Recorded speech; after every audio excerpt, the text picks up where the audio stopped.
আছে তাহলে? আমরা তাহলে শুরু করি নাকি? ওকে। একদম শুরুতে, একদম শুরুতে আমরা যে পার্টটা নিয়ে কথা বলব, সেটা হচ্ছে আমাদের লেখালেখি ও হিসাব। এখানে একটু বলে রাখি, আমরা আসলে এখানে ২ টা সফটওয়্যার নিয়ে কথা বলব।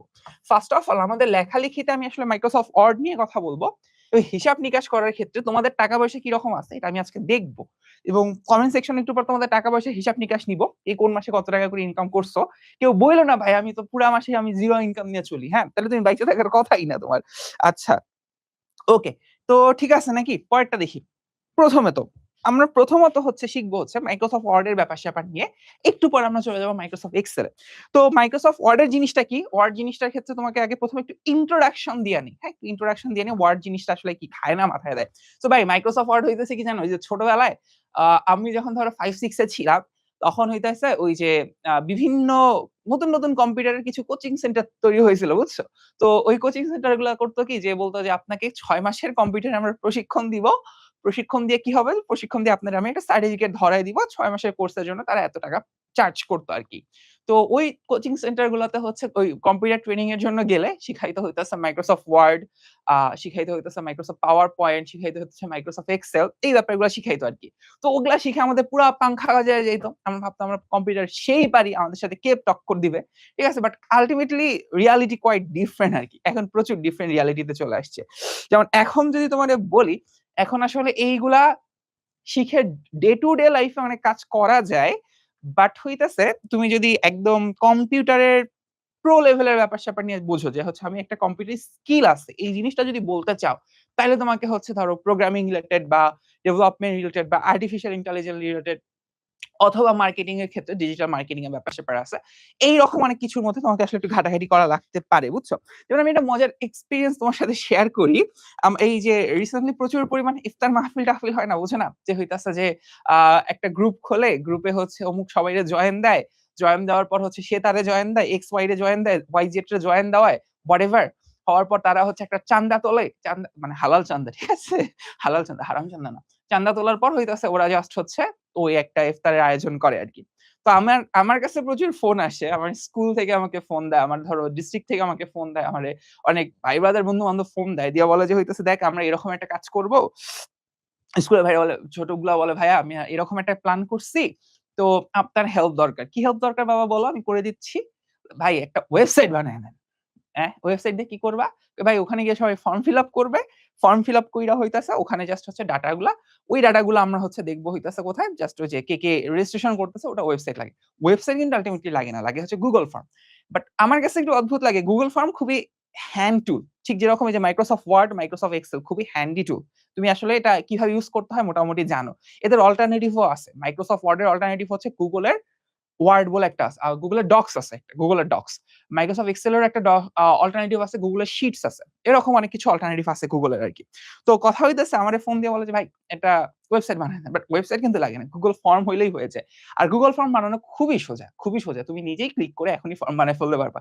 বাট আমি ওই যে সিএসই তে পড়ি তো ওইজন্য হচ্ছে আমাকে সবাই ফোন দিয়া হচ্ছে এই জিনিসটা বারবার জিজ্ঞাসা করে। মানে ব্যাপারটা হচ্ছে এইরকম, ওই যে তোমরা শুনছো না যে এখানে সিএসই ইঞ্জিনিয়ার দ্বারা গান লোড করানো হয়।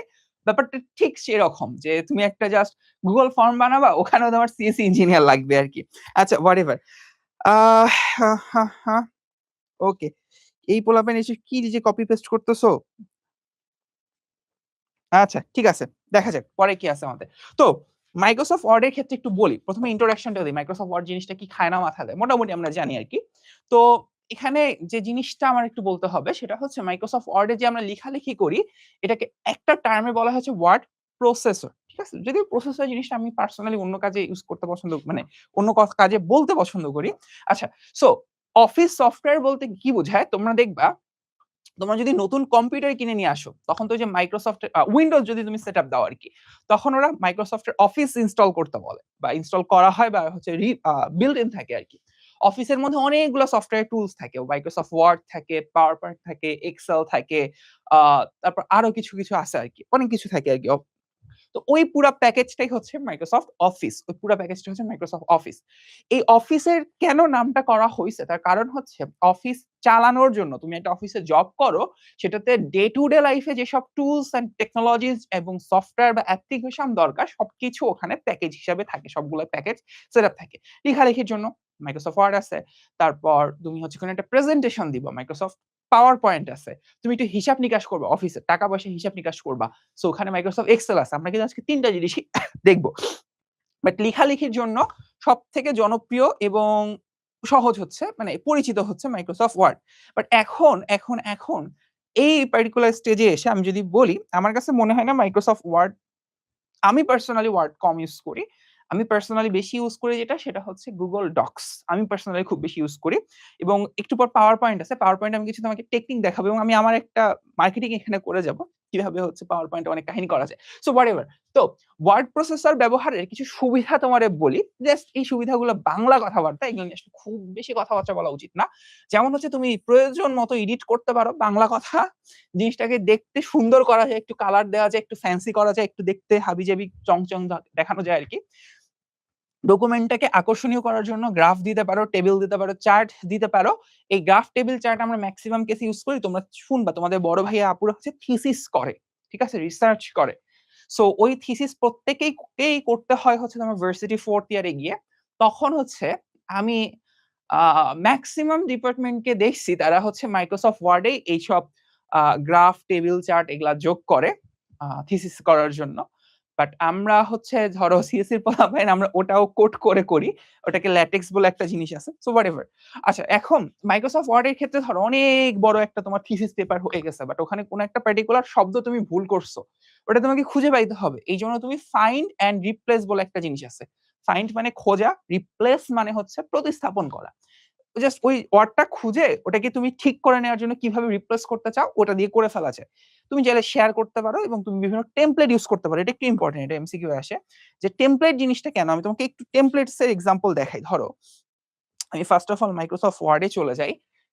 তোমার ওয়ার্ড মানে তোমার বইয়ের মাইক্রোসফট ওয়ার্ড আর এইটা একটু ডিফারেন্ট হতে পারে। দেখো আমি প্রথমেই যখন ওপেন করছি, আমার এখানে একটা দেখাচ্ছে blank document, welcome to Word, single space কিছু একটা ব্ল্যাঙ্ক, এখানে একটা স্ন্যাপশট ক্যালেন্ডার দিছে, এরকম বিভিন্ন টেমপ্লেট আছে। আমি যদি এখানে মোর টেমপ্লেটস এ ক্লিক করি, দেখো এখানে আমাকে অসংখ্য টেমপ্লেট সে ধরায় দিচ্ছে যে আপনি যে কোনো একটা টেমপ্লেট নেন, নিয়ে এখানে এটার উপরে এডিট করা শুরু করেন। সো অনেকগুলো টেমপ্লেট থাকে। টেমপ্লেট কেন থাকে? যে একই স্ট্রাকচারের জিনিস আমি বারবার ইউটিলাইজ করতে চাই। এই জন্য আসলে টেমপ্লেট গুলো থাকে। সো এইটা নিয়ে আসলে খুব বেশি আর আমরা কথা না বাড়াই। ঠিক আছে? ওকে, পরেরটা।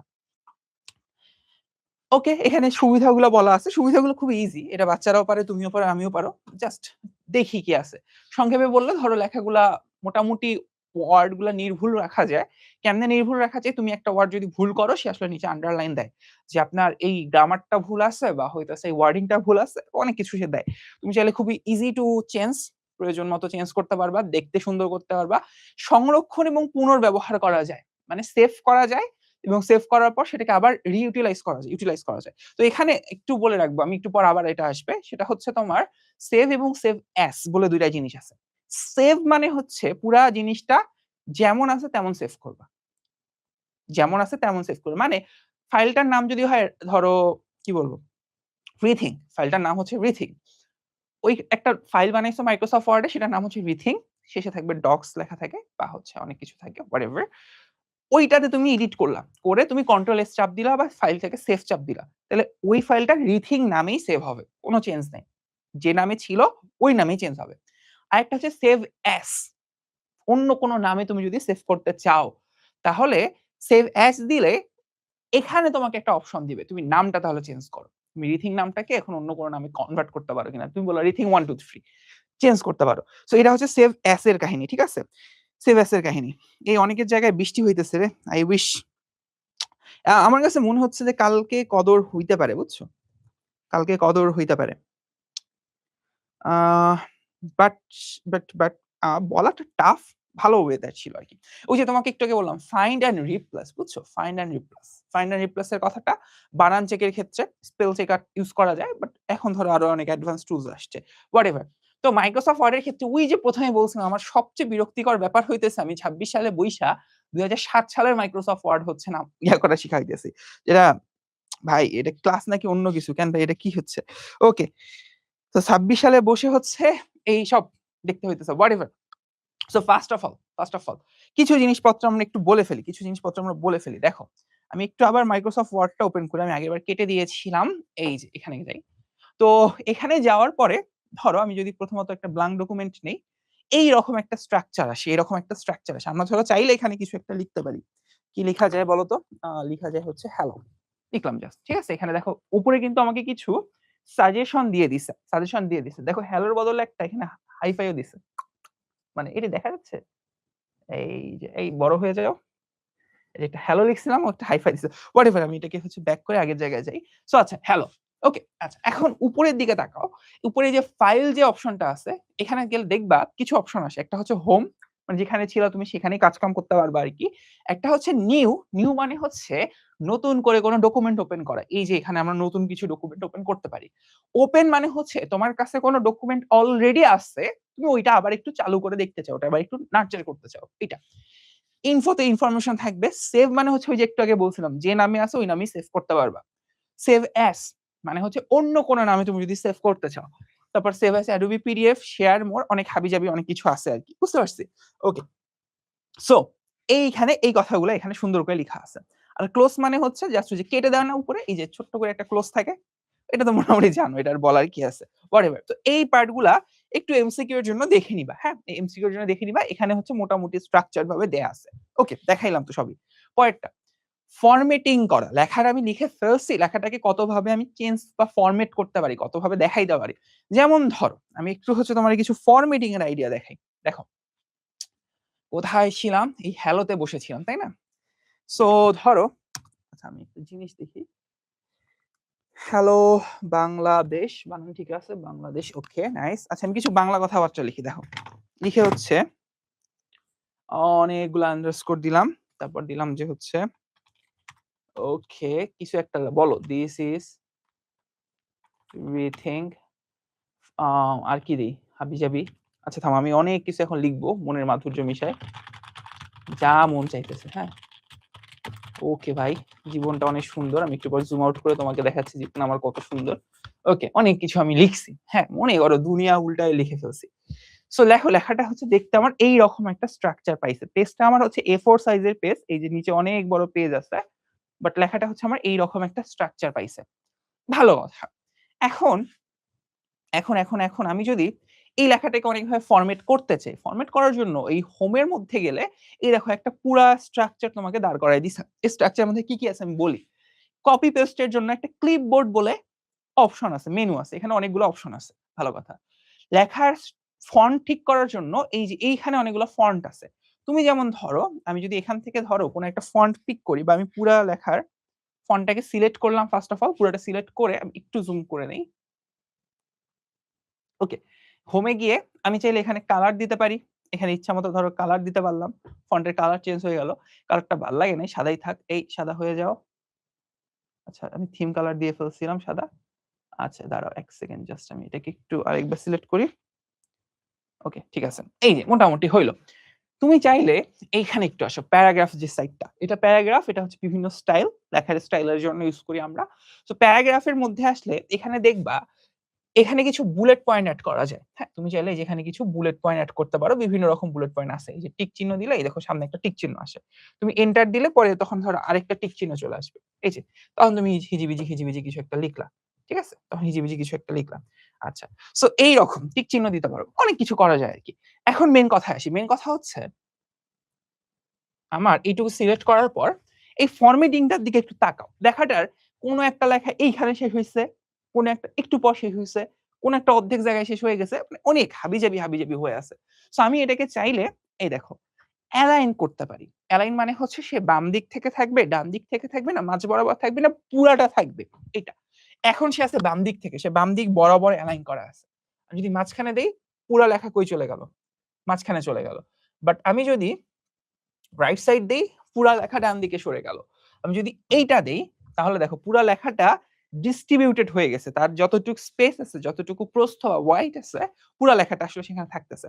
সো এইরকম অনেকগুলা হচ্ছে ভাই এটা এমএস ওয়ার্ড কত? আমি নিজেও জানি না এটা এমএস ওয়ার্ড কত। ঠিক আছে? আচ্ছা। সো এইভাবে অনেকগুলা হইতেছে তোমার ফরমেশন আছে। ফরমেটিং লেখার স্টাইলটা চেঞ্জ করার অনেকগুলো ফরমেশন আছে। যেমন আমি চাইলে হইতাছে ধরো এখানে কিছু ট্যাব ইউজ করতে পারি। জাস্ট এই যে এগুলা ট্যাব মানে বোঝাচ্ছে যে তুমি লেখাটাকে একটু সাইজ করে নিচ্ছ বা এক ট্যাব ডানে সরাচ্ছ, এক ট্যাব ডানে সরাচ্ছ। এরকম ডানে বাঁয়ে তুমি সরাইতে পারবা আরকি। এরকম করা যায়। আবার আমি চাইলে হচ্ছে এখানকার ধরো ফন্ট স্টাইলটাও চেঞ্জ করতে পারি, আলজেব্রিয়ান কিছু একটা দিলাম আর কি, আলজেরিয়ান, এরকম অনেক কিছু আমরা ফন্ট দিতে পারি। ওকে, আচ্ছা।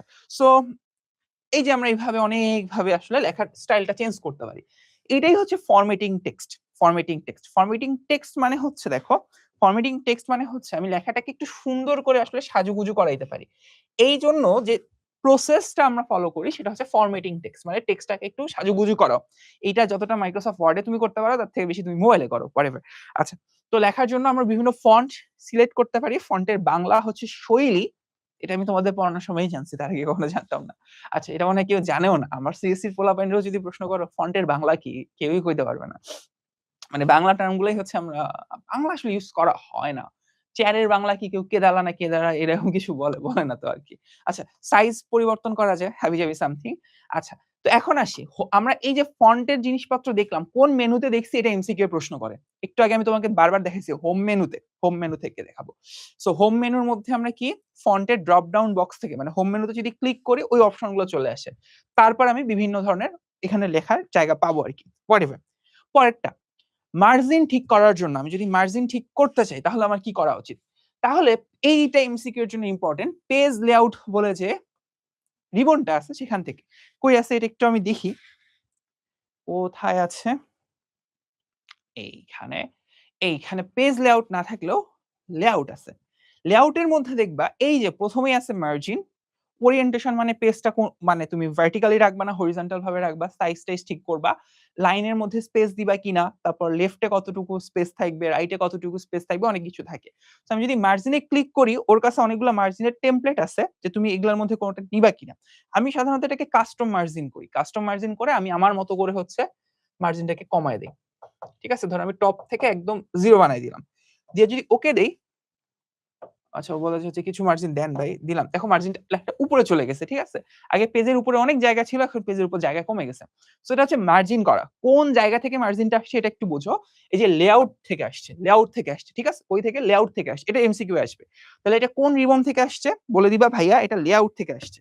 ওকে, আচ্ছা। ঠিক আছে, গেল। আইকন হচ্ছে মার্জিনস এর আইকনটা।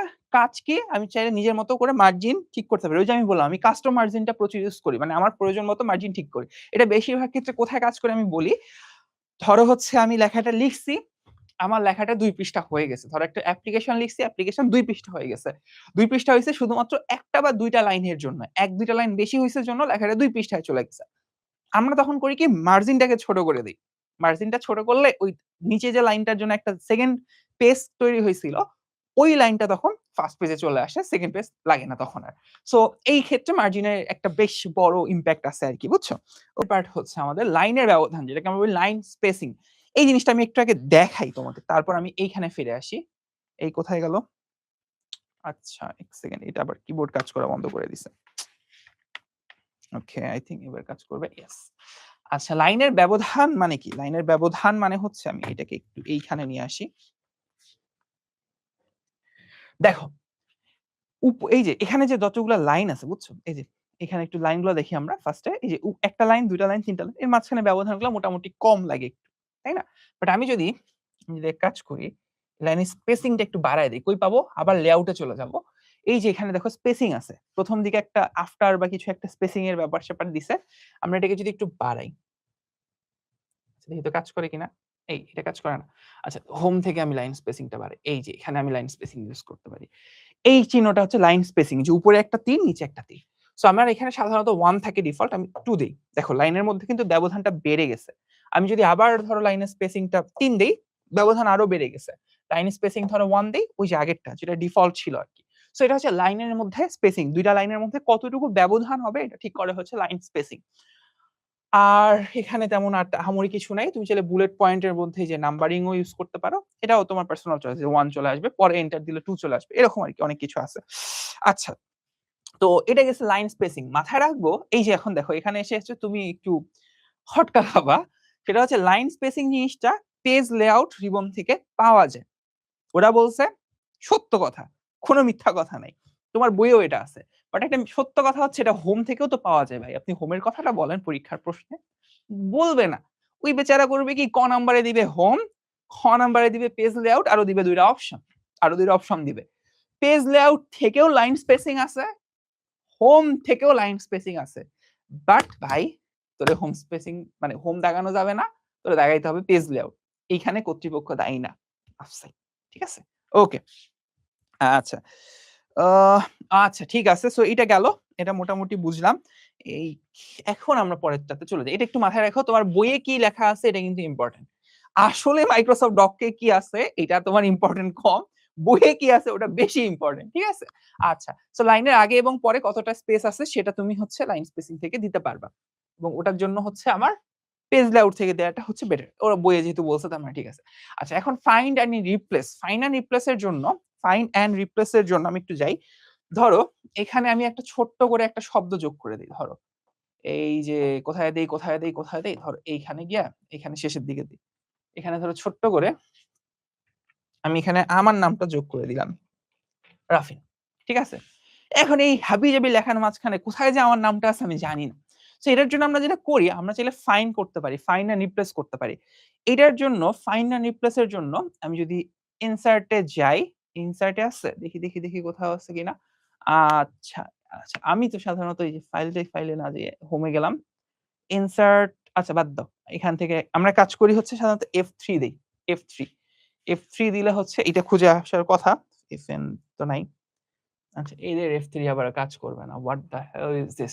ওকে, হোয়াটএভার, ওরা কি বলছে দেখি আমাদের বইয়ে। ওদের হিসাব মতে এটা ইনসার্ট ট্যাবের মধ্যে থাকবে, বাট আমাদের হিসাব মতে নাও থাকতে পারে। দেখে ফেলি কোথাও আছে কিনা। ফাইন্ড এন্ড রিপ্লেস দেখছো কোথায় আছে? নাই। এটাই হচ্ছে সমস্যা, বুঝছো? ওদের সাথে আমাদের অনেক কিছু মিলবে না, কারণ ওরা পড়াবে হচ্ছে 7 নাম্বারটা, আমরা পড়াবো হইতেছে একদম আপডেট যেটা আছে সেটা। ওকে, আমি সাধারণত হোম দিয়েই তো খুঁজতাম, বাট বাদ দাও। আচ্ছা, এডিটিং এর মধ্যে কি এটা হয়? এই তো পেয়ে গেছি, দেখছো? কর্তৃপক্ষ দায়ী না। তোমার বইয়ে আছে কি জানি ইনসার্ট ট্যাবের মাঝখানে খুঁজা দেখো, বাট আমি খুঁজা পাইছি হোম ট্যাবের মাঝখানে, কারণ আমি অনেক লেটেস্ট একটা মাইক্রোসফট ওয়ার্ড চালাইতেছি। তোমার বই মান্ধা তারা বলে একটা চালাইতেছে, আল্লাহ দোহাই লাগে মাফছি, হোয়াটএভার। সো এখানে দেখো ফাইন্ড আছে, রিপ্লেস আছে। আমি প্রথমে খুঁজতে চাই যে আমার আমার আমার আমি যে একটা নাম লিখছিলাম, কি জানি নাম লিখছিলাম, রাফিন বলে একটা নাম লিখছিলাম। সো দেখি এটা খুঁজে পাই কিনা। সার্চ ডকুমেন্ট, এইখানে এই এই যে দেখো রাফিন লিখছি, ও একটা জায়গায় মার্ক করে দিছে, এইখানে রাফিন আছে। এখন রাফিন জিনিসটাকে ধরো আমি হচ্ছে ঘুরায় এখন রিপ্লেস করতে চাই, তো ওই জায়গাতে আমি এখন লিখতে পারি হচ্ছে ধরো এটাতে অপশন না, তখন আমাকে যাইতে হবে হচ্ছে কোথায়, ওই আবার হোমে গিয়ে এখানে তখন আমি রিপ্লেসে যাব। রিপ্লেসে গেলে এরকম একটা অপশন দেয়, ওখানে বলবো আমি কি খুঁজবো, মানে কি কাকে রিপ্লেস করব, কি দিয়ে রিপ্লেস করব। আমি বললাম যে যেখানে তুমি রাফিন লেখাটা পাবা, ওকে জাস্ট আ মিনিট, এখানে রেঞ্জ রাফিনস হয়ে আছে, যেখানে তুমি রাফিন লেখাটা পাবা ওটাকে তুমি রিপ্লেস করো হচ্ছে সার্ভার দিয়ে, মানে আমার নাম দিয়ে রিপ্লেস করলাম আর কি, ঠিক আছে? ওকে, সো আমি এখানে দেখো অপশন আছে রিপ্লেস, মানে একটা থাকলে রিপ্লেস করো, ধরে ধরে রিপ্লেস করার জন্য একটা ইউজ করি, সবগুলো রিপ্লেস করার জন্য রিপ্লেস অল দিয়ে দিই। তাহলে এখানে একটাই পাইছিল, দেখো আগে ছিল এখানে রাফিন, ওটা হয়ে যাবে সার্ভার। এই হচ্ছে ফাইন্ড এন্ড রিপ্লেস এর কাহিনীটা, বুঝতে পারছি? ওকে, আচ্ছা এখন দেখো, তাহলে এটা এরা বলছে ইনসার্ট ট্যাবে আছে, তোমার বইয়ে যদি বলে থাকে ইনসার্ট ট্যাবে আছে, তার মানে ইনসার্ট ট্যাবেই আছে, অন্য কোথাও নাই। হোম ট্যাব থেকে তুমি খুঁজে পাইলে তোমার দোষ, ওটা বইয়ের দোষ না, হোয়াটএভার। হেডার এবং ফুটার, ফাইন্ড এন্ড রিপ্লেসে হেডার ফুটার আছে, গ্রুপ হচ্ছে এটা, টপ বটমে আছে, অনেক কিছু আছে, এগুলো একটু নিজেরা দেখে ফেলবো। দেখো এখানে যে জিনিসটা দেখাইলাম যে আমরা চাইলে হচ্ছে বিভিন্ন বুলেট নাম্বারিং ইউজ করতে পারি, এটাও দেখাইছি, লাইনের স্পেসিং এর জন্য লাইন স্পেসিং আছে, এগুলো দেখাইছি, এদিকে গেলাম না। এখন আসি, আমি যদি কোনো টেবিল যোগ করতে চাই বা আমি যদি কোনো ছবি যোগ করতে চাই, এটা আমি কি করব? এই দুইটার ক্ষেত্রে একটা ভালো বৈশিষ্ট্য হচ্ছে দুইটাই আছে ইনসার্ট ট্যাবে। ইনসার্ট টেবিল, ইনসার্ট ইমেজ, দুইটাই কোথায় আছে? ইনসার্ট ট্যাবের মধ্যে আছে, বুঝছো? আচ্ছা, তোমাদের কমেন্ট টমেন্ট অনেক বছর ধরে পড়ি না, একটু কমেন্ট টমেন্ট পড়ে আসি।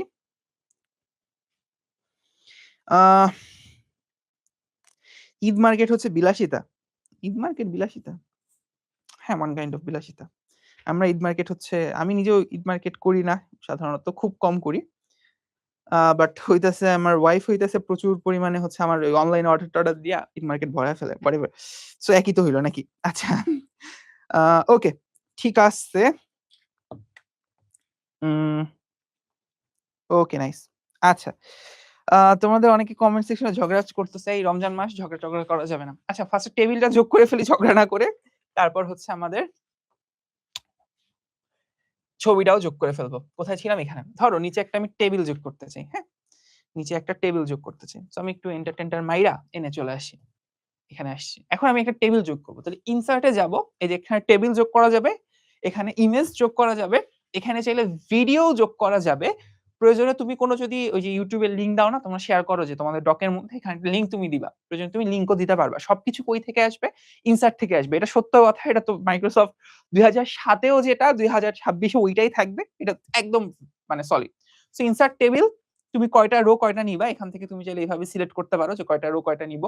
অথবা তুমি ইনসার্ট টেবিলে যাইতে পারো। এখানে তুমি ম্যানুয়ালি বললা যে ভাই আমার কলাম লাগবে 5 টা, রো লাগবে হচ্ছে 10 টা। ঠিক আছে? 10 টা। এটা আলাদা করে বলে দিতে পারো। তুমি চাইলে বলতে পারো কলাম ওয়াইড অটো নিবা নাকি হচ্ছে অটো ফিল টু উইন্ডো হাবিজাবি অনেক কিছু আছে, দরকার নাই। এই আমার মোটামুটি একটা টেবিল হয়ে গেছে। ঠিক আছে? এই মোটামুটি একটা টেবিল হয়ে গেছে। সো রো কি 10 টা আসছে? 1 2 3 4 5 6 7 8 9 10 টাই আসছে। কলাম আসছে হচ্ছে আমার 5 টা। ঠিক আছে? মোটামুটি হাবিজাবি হইছে। সো এখানে তুমি চাইলে হচ্ছে যেকোনো কিছু লিখতে পারো। একটা যেখানে তুমি লিখছো এটাকে আমরা বলি সেল। একটা সেল থেকে তার পরের সেলটাতে যাওয়ার জন্য আমরা ট্যাব প্রেস করি। কি প্রেস করি? ট্যাব। আর নিচের জন্য হচ্ছে এন্টার দেই। এন্টার হচ্ছে জাস্ট ওই যে এন্টার তো এন্টারই। ট্যাব প্রেস করি কখন? একটা টেবিল থেকে একটা টেবিলে যাওয়ার জন্য। ধর এখানে হাবিজাবি লিখলাম। ভালো কথা।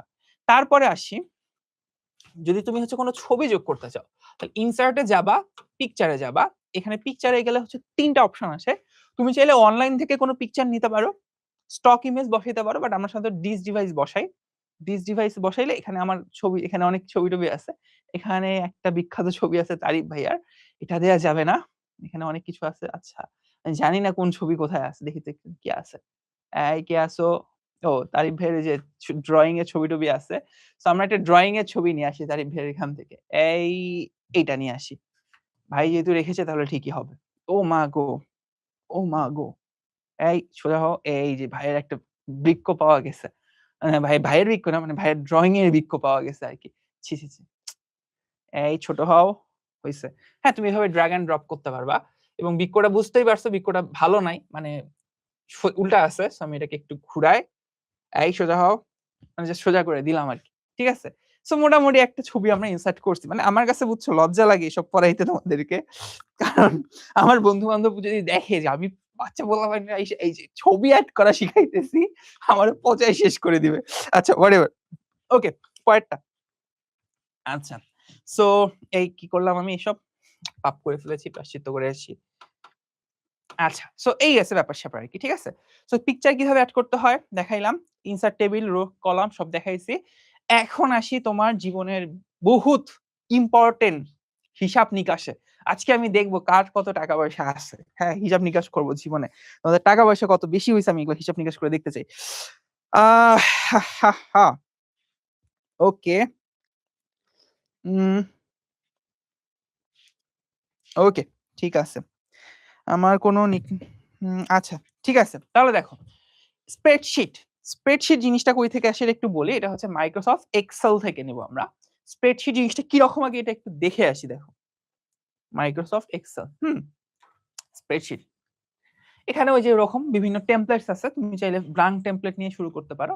এইরকম দেখতে স্প্রেডশিট একদম বিস্তৃত যে হচ্ছে শীট।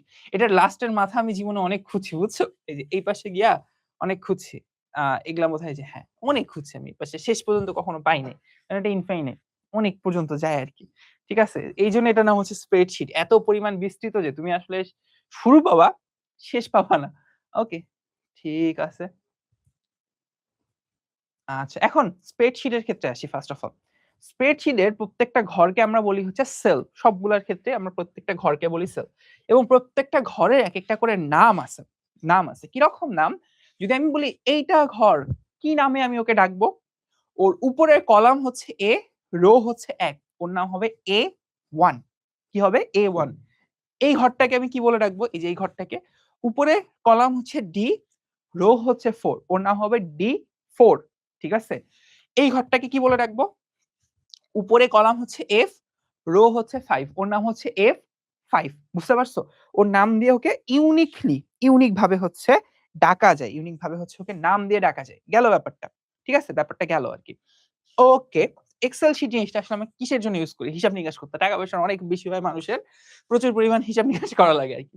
সো এক্সেল শিটের সবচেয়ে সহজ এবং ব্যাপার হচ্ছে আমরা বিভিন্ন ডাটাকে আসলে সহজে রিপ্রেজেন্ট করতে পারি। বিভিন্ন ডাটাকে সংখ্যা হইতে পারে, বিভিন্ন ওয়ার্ড হইতে পারে। সেটাকে সহজে রিপ্রেজেন্ট করার জন্য এক্সেল শিট একটা ইম্পোর্টেন্ট ব্যাপার আছে। হিসাবের কথা তো বারবার বলতেছি। শ্রেণীকরণ মানে ক্যাটেগরাইজ করা।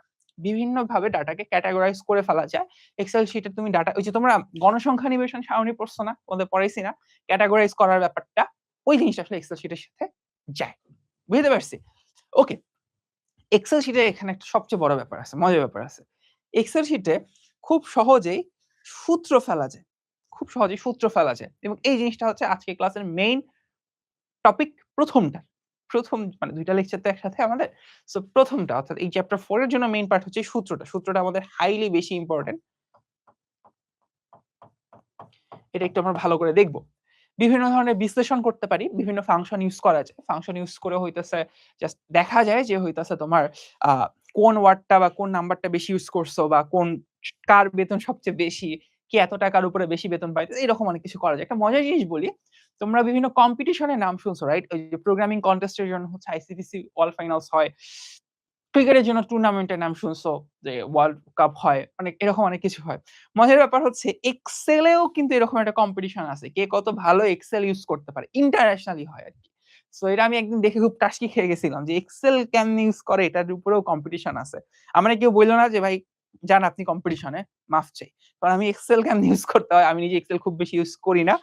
দরকার পড়ে না কখনো। ওকে, ঠিক আছে। উপস্থাপনের জন্য এই যে তুমি গ্রাফ অ্যান্ড চার্ট ইউজ করতে পারো। এগুলা মোটামুটি হচ্ছে আমরা জানি। আমরা জাস্ট হচ্ছে একটু হালকার উপর ঝাপসা বলে দিচ্ছি সবকিছু। আচ্ছা। এখন আসি এক্সেল জিনিসটা আমরা বা স্প্রেডশিট এটাকে আমরা বলছি স্প্রেডশিট বা মাইক্রোসফট এক্সেল যাই বলি না কেন। এটা কি Google এর আছে হচ্ছে Google শিট। আচ্ছা। সো এই স্প্রেডশিটটা আমরা বিভিন্নভাবে ব্যবহার করতে পারি কিনা দেখো। কোথায়, কোথায় ব্যবহার করতে পারি যখন আমাদের স্কুল কলেজের রেজাল্টটা দেখাইতে হয়। তখন একটা ভালো ইউটিলাইজ করা যায় আরকি। ওই যে তোমার যদি টাকা পয়সা বেশি থাকে, কয় টাকা আয় করছো, কয় টাকা ব্যয় করছো, এই হিসাবটা করার জন্য এটা তুমি হচ্ছে ইউটিলাইজ করতে পারো।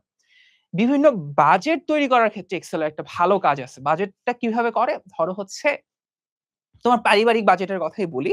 ধরো তুমি হচ্ছে বেতন পাওয়া শুরু করছো ৳৫০,০০০ ৳৫০,০০০ তোমার বেতন। তখন তুমি করো কি? তুমি হচ্ছে এক্সেল শিট নিলা, নিয়ে হচ্ছে লিখলা ৳৫০,০০০ আমি যদি বেতন পাই, আমাকে বাসা ভাড়া দিতে হবে ৳১৫,০০০। আমাকে আমার বাসায় বাবা-মার কাছে পাঠাইতে হবে ধরো ৳১০,০০০। আমার কাছে থাকে হচ্ছে এখন ৳২৫,০০০। এখানে ধরো এই ওয়াইফাই বিল, কারেন্ট বিল, বিদ্যুৎ হ্যান বিল, ত্যান বিল কইরা ধরো যাবে আরো ৳২,০০০ বা ৳৩,০০০। এইরকম করে তুমি হচ্ছে বাজেট গুলা ফিক্সড করতেছ। এবং আমার ধরো অফিসে যাইতে আসতে আমার খরচ হবে এত টাকা। এই যে তুমি বাজেট গুলাকে টু দ্যা পয়েন্ট ফিক্স করতেছ। এই জিনিসটাই হচ্ছে বিভিন্ন বাজেটের তুমি যখন পরিকল্পনা করতেছ, তখন তোমার এক্সেল শিটের জন্য একটা ইম্পোর্টেন্ট পার্ট আছে বাজেটের পরিকল্পনা করার জন্য। তখন এক্সেল শিট তোমাকে সহজে হিসাব করে বলে দেবে যে আপনার এখন এত টাকা হাতে আছে, এত টাকা আপনার লাগবে। গুণ, যোগ, বিয়োগ, ভাগ এগুলা সহজে করা যায় আরকি। কর্মচারী বেতনের জন্য আমি সব কোম্পানিতেই দেখছি তারা এক্সেল শিট মেইনটেইন করে। কর্মচারী বেতনের জন্য। মোটামুটি সব কোম্পানি। এয়ারলাইন্স এর আসন সংরক্ষণে কে ইউস করে আমি জানি না। বাট ওই যে তোমাকে একটু আগে বললাম না Google এ তুমি হচ্ছে ফর্ম বানাবা। ফর্ম বানায় ওই যে ইফতার মাহফিল হবে। কে, কে রেজিস্ট্রেশন করবে রেজিস্ট্রেশন করে ফেলো। রেজিস্ট্রেশন যে সবাই করে। তোমরাও যে ধরো Google ফর্মে প্রচুর পরিমাণে হচ্ছে ফর্ম ফিল আপ করো আরকি। সো এই যে ফর্ম গুলা এই ডাটাটা আমরা কই পাই? এক্সেল এ চলে আসে। শিটে চলে আসে। ঠিক আছে? এই ডাটা গুলো আমরা শিট থেকে দেখতে পারি আরকি। আচ্ছা। এবং আয়করের হিসাব করার জন্য আমরা দেখতে পারি। এয়ারলাইন্স এর জিনিসটা আমি আসলে সিউর না। আমরা এয়ারলাইন্স এর ডেটাবেস ডিজাইন করছি হচ্ছে আ ওটা হচ্ছে MySQL বলে একটা ডেটাবেস আছে। ওগুলাতে করতাম। বাট এইসব এক্সেল এ কেউ এয়ারলাইন্স এর আসন সংরক্ষণ করে এটা আমি জানি না আসলে। নির্বাচনের ভোট গণনার ক্ষেত্রে হ্যাঁ, এটা একটা ভালো লজিক আরকি। খেলোয়াড়দের ক্রিয়া কৌশল মূল্যায়নে এইটা ভালো জিনিস। কেন ক্রিয়া কৌশল মূল্যায়নে? তুমি দেখবা যে ক্রিকেটের ক্ষেত্রে YouTube এ ঢুকলেই দেখবা প্রচুর পরিমাণে হচ্ছে অ্যানালিটিক্যাল ভিডিও আসে। যে আ তানজিদ তামিম হইতাছে এই শটটা খেলতে গেছে, বাম পাটা আগে দিছে না ডান পাটা আগে দিছে। এইজন্য তার এই জায়গাটাতে উইকেট বেশি হইতেছে। সো ক্রিকেট এখন প্রচুর পরিমাণে ডেটা নির্ভর। ওকে? যেমন একটা ব্যাটসম্যানকে আউট করার জন্য তুমি যদি ওকে কন্টিনিউয়াসলি র‍্যান্ডম লেভেলে বল ছাড়ো, এটা ওর জন্য ভালো র‍্যান্ডম বলে। কারণ তখন আরামসে খেলবে। বাট প্রত্যেকটা ব্যাটসম্যানের একটা না একটা উইক জোন থাকে। সো এই উইক জোনটা বোঝার জন্য একটা অ্যানালিটিক্স করতে হয়। অনেক ডাটা নিতে হয় যে আসলে কিভাবে আউট হইছে এখন পর্যন্ত সবচেয়ে বেশি। ওই জায়গাতে বল ফেলে বলটাকে হয়তো ইনসুইং করাইতে হবে, আউটসুইং করাইতে হবে, তাহলে ও আসলে খেলতে পারে না। এই যে অ্যানালিটিক্সটা, এইসব হিসাব নিকাশের জন্য তুমি এক্সেল এর ডেটা রাখতে পারো আরকি। আচ্ছা। সো এখন আসি স্প্রেডশিটের সবচেয়ে ইম্পোর্টেন্ট পার্ট, একদম, একদম, একদম হাইলি ইম্পোর্টেন্ট এই পার্টটা। একদম হাইলি ইম্পোর্টেন্ট এটা। ঠিক আছে? ওকে। আচ্ছা, দেখো। এই জিনিসটাকে আমি একটু তোমাকে ভালো করে দেখাই। ওই যে বলছিলাম না তোমার হচ্ছে টাকা-পয়সার হিসাব আজকে আমি নিব। পোলাপাইন গেট রেডি। ধরো আমি এখানে আসলে টাকা-পয়সার হিসাব নেওয়া শুরু করি তোমাদের। ধরো তোমাদের জানুয়ারি মাসে হচ্ছে কত টাকা বেতন পাইছো?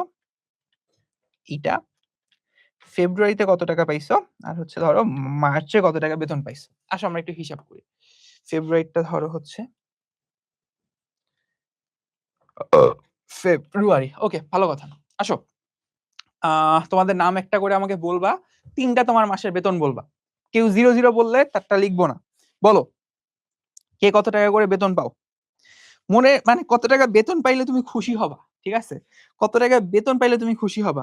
আমাদের ইউটিউবে তো অনেক পোলাপাইন আছে আজকে মাশাআল্লাহ। মোটামুটি ভালো, খারাপ না। তোমরা যে সকালবেলা শুক্রবারে এই যে উইঠা যে ক্লাস করতেছো এটাই তো বেশি। এই বলো, কে কয় টাকা বেতন পাও? সেটা আমাকে বলো। আমি তোমার নামটা এখানে লিখবো। তুমি কয় টাকা বেতন পাও সেটা আমি এখানে লিখবো। ৩ মাসে কয় টাকা বেতন পাও? কেউ আসো? তার বেতন বলতে চাও? বেতনটা পাও না, জাস্ট একটা র‍্যান্ডম বেতন বলো যে কত টাকা পাইলে তুমি খুশি হবা। হ্যাঁ, ১ লাখ বলছো ফারহান। আচ্ছা, ফারহান সাদিকেরটা আমি এখানে লিখি। ফারহান। তুমি বলছো ১ লাখ। ঠিক আছে? ধরো হচ্ছে তাহলে আমি জানুয়ারিতে দিলাম হচ্ছে আ এই যে ১ লাখ, একক, দশক, শতক, হাজার, লক্ষ। ফেব্রুয়ারিতে কত পাও? ফেব্রুয়ারিতে একজন বলছো ৫০,০০০, ওটা ফারহানেরটা মেরে দিলাম। তুমি ৫০,০০০ পাইছো। মার্চ মাসে ধরো তুমি পাইছো হচ্ছে ৭৫,০০০। এই বেতন পাইলে তোমার কে খায় রে? হ্যাঁ, তোমার বউ বাচ্চা তো নাই। এই একটা বললো না প্লিজ। হ্যাঁ, তোমরা ৩ টা বেতন পর বলো যাতে আমি তোমাদের নামের পর এই ৩ টা বেতন এভাবে লিখতে পারি। একটা করে বললে আমার লিখতে কষ্ট হবে। আমি খুঁজে পাবো না তোমারটা। আহ তারপর কি দিব বলো? নীরব অনেক বড় স্যালারি বলছো। বাংলাদেশে বোধহয় এত টাকাই নেই, তুমি যতগুলো সংখ্যা লিখছো। ঠিক আছে? ওকে। ব্রোকেন স্মাইল বলছে ১ লাখ করে দিলেই হবে। আচ্ছা, আমি তাহলে একটু কিছু র‍্যান্ডম নাম দিই। ধরো আমার আমার আমার এগুলা বেতন-টেতন দেখান যাবে না। এগুলো ছি, ছি, ছি। কি যে বলি। ধরো হচ্ছে একটা নাম নেই হচ্ছে XYZ, XYZ, ঠিক আছে?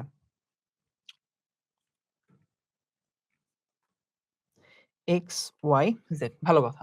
ধরো ওর ১ম মাসের বেতন হচ্ছে ৳৫০,০০০, ৫০,০০০। পরের মাসের বেতন ধরো দিলাম হচ্ছে ৳৪০,০০০। ওই অফিস-টফিস ঠিকঠাক করে নাই। আরেকজন ধরো ঈদের বোনাস-টোনাস পাইছে। পাইয়া দেখা গেল ওর বেতন হচ্ছে ৳৮০,০০০। এইরকম হচ্ছে তার বেতনের অবস্থা। আর যদি কেউ বেতন দিতে চাও আমাকে একসাথে ৩ টা মাসের বেতন দিবা। তাহলে আমি তোমার বেতনটা লিখবো। দেখি ফেসবুকে কেউ বেতন দিছে কিনা। কেউ ৭৫,০০০ দিছো। তানিমের বেতনগুলো সুন্দর। ২০,০০০ করে দিছো না। ভদ্র বেতন দিছো যেহেতু তানিম, তোমারটা আমি লিখবো। এই দুষ্টামি করা যাবে না। এই তো। আচ্ছা। তোমার বেতন হচ্ছে ৳২০,০০০। এই ২০,০০০, ২০,০০০। ফেব্রুয়ারিতে বেতন পাইছো কত? আচ্ছা, মৌনতারটা লিখতেছি। মৌনতারটা এই ৩ টা করে বলো প্লিজ। মৌনতা। মৌনতার একটা কমেন্ট আমি দেখছি, আমি পড়ি নাই। ইচ্ছা করে পড়ি নাই। আমি তোমারটা পরে রিপ্লাই দিব। আহ মিন্টু দেবনাথের ৭৫,০০০ আছে। আচ্ছা, মৌনতারটা একটা ছিল হচ্ছে ৬০,০০০।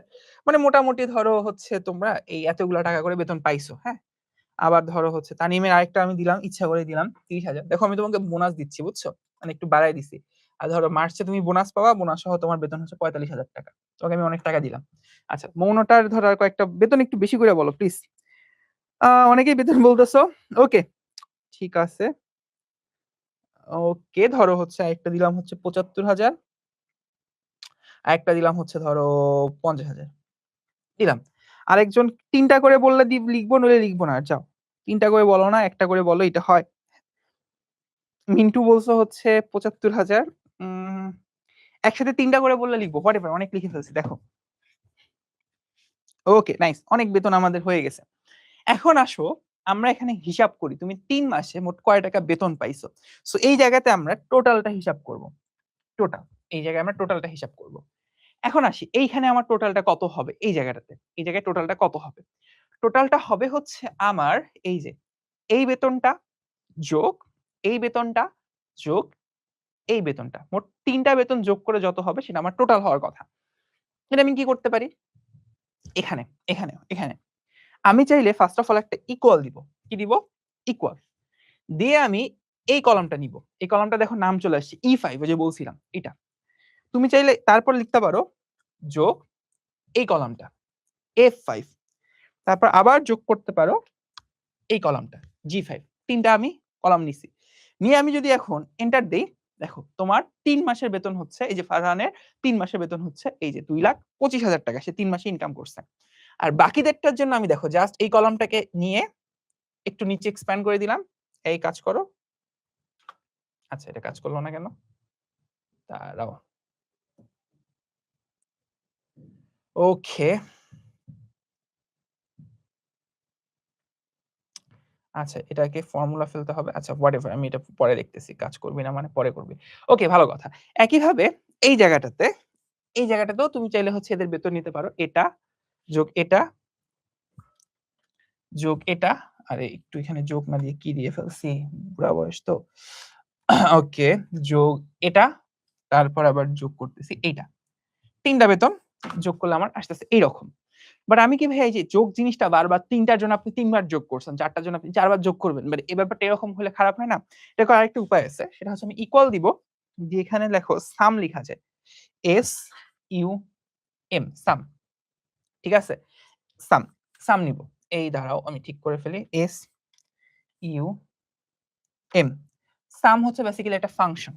এই ফাংশনে তুমি কোন কোন সংখ্যা যোগ করবা এটা তুমি দিতে পারো। যেমন ধরো আমি এইটা নিব, এইটা, তারপরে একটা এইরকম চিহ্ন দেওয়া যায়, এটা দিয়ে আমি দিলাম হচ্ছে এটা G7, যে ব্র্যাকেট ক্লোজ করে একটা এন্টার দিলাম। দেখো ও 3টা সাম যোগ করে এখানে আমাকে বলে দেয়। এই ঠিকঠাক বলে নাই, ও জাস্ট হচ্ছে উল্টাপাল্টা বলছে। আমি কারণ G70 দিয়ে ফেলছি, 7 না দিয়ে। বয়স বেড়ে যাচ্ছে মনে হচ্ছে আমার। ওকে, এখন সে যোগটা ঠিকঠাক বলছে। ঠিক আছে, এখন দেখি তো সে ঠিকঠাক দেয় কিনা। না, এখনো দিচ্ছে না। একটার ক্ষেত্রে এক এক নিয়ম। ওকে, হোয়াটএভার। সো এই হচ্ছে 3টা সাম আমি ভাই নিলাম। তাহলে দেখো আমি চাইলে ধরে ধরে সবগুলো যোগ করতে পারি, অথবা আমি যেটা করতে পারি আবারও দেখাচ্ছি, ইকুয়াল দিব। তুমি চাইলে এখানেও দেখতে পারো, এখানেও আমাদের ফর্মুলাগুলো লেখা যায়, একই জিনিস। ফার্স্ট অফ অল লিখবো হচ্ছে সাম, সাম সাম লিখে এখানে আমি দেব হচ্ছে কোন নাম্বার থেকে কোন নাম্বার যোগ করতে চাই। আমি এইখান থেকে যোগ করতে চাই কোন পর্যন্ত, এই জন্য আমি একটা এরকম একটা কোলন দিলাম।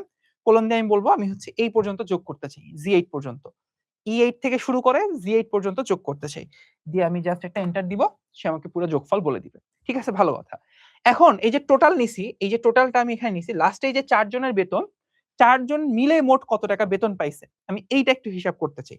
এখানে একটু হিসাব করতে চাই, 4 জন মিলে মোট কত টাকা বেতন পাইছে। ঠিক আছে, এখানে হচ্ছে টোটাল পেইড, কত টাকা বেতন পাইছে সেটা হচ্ছে আমি এইখানে হিসাব করতে চাই। কি করব বলো? সিম্পল, জাস্ট ইকুয়াল দিব, দিয়ে আমি লিখবো হচ্ছে সাম, যোগ করব। ঠিক আছে, ভালো কথা। কত থেকে কত যোগ করব এটা একটু বলি।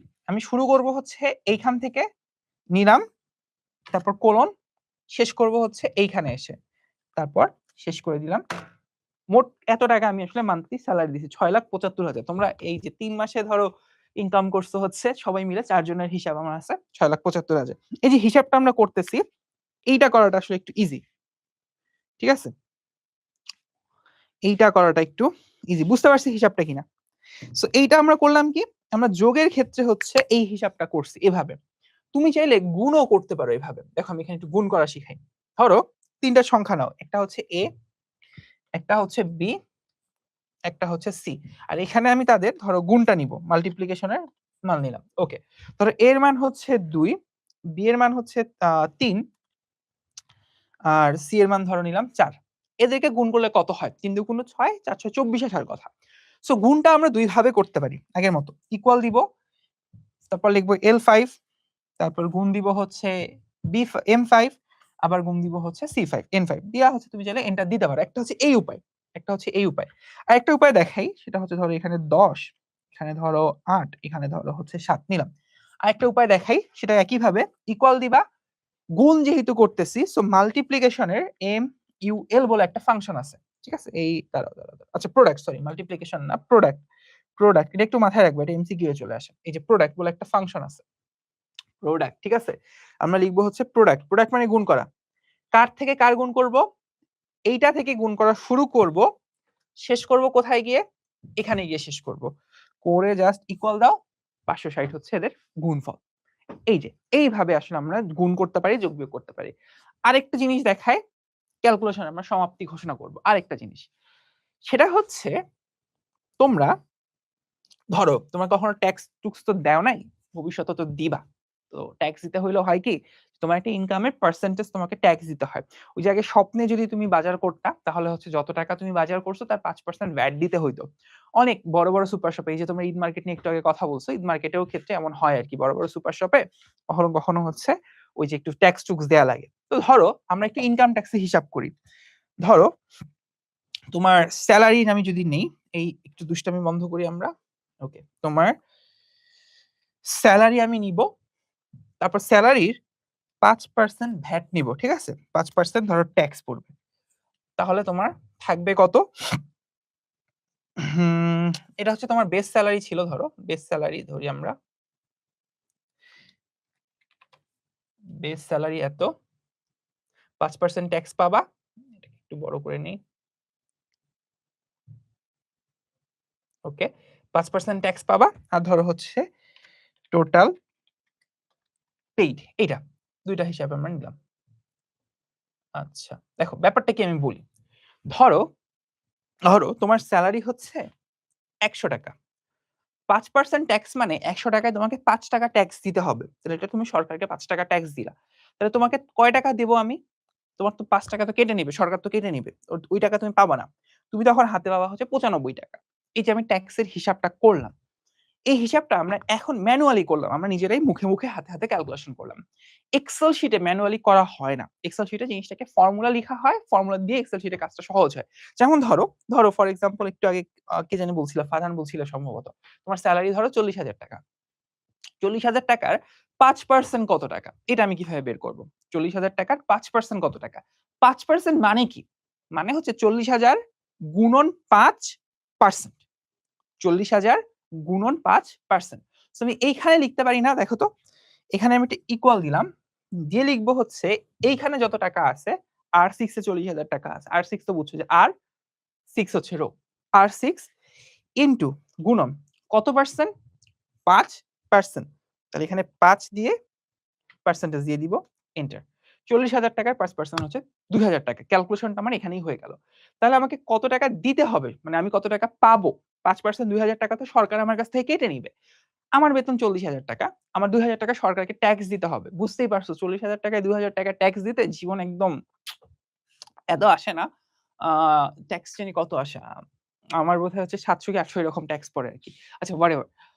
সো টোটাল পেইড হচ্ছে এরকম, টোটাল পেইড হচ্ছে আমরা জাস্ট এখানে কল দিব, দিয়ে এই যে বেস স্যালারিটা নিব, সেখান থেকে আমরা বাদ দিব হচ্ছে এইটাকে, ঠিক আছে? এটাকে বাদ দিব, দিয়ে যদি এন্টার দাও, আমাকে 38,000 টাকা পে করবে গভর্নমেন্ট। ওকে, মানে আমি স্যালারি পাবো 38,000 টাকা।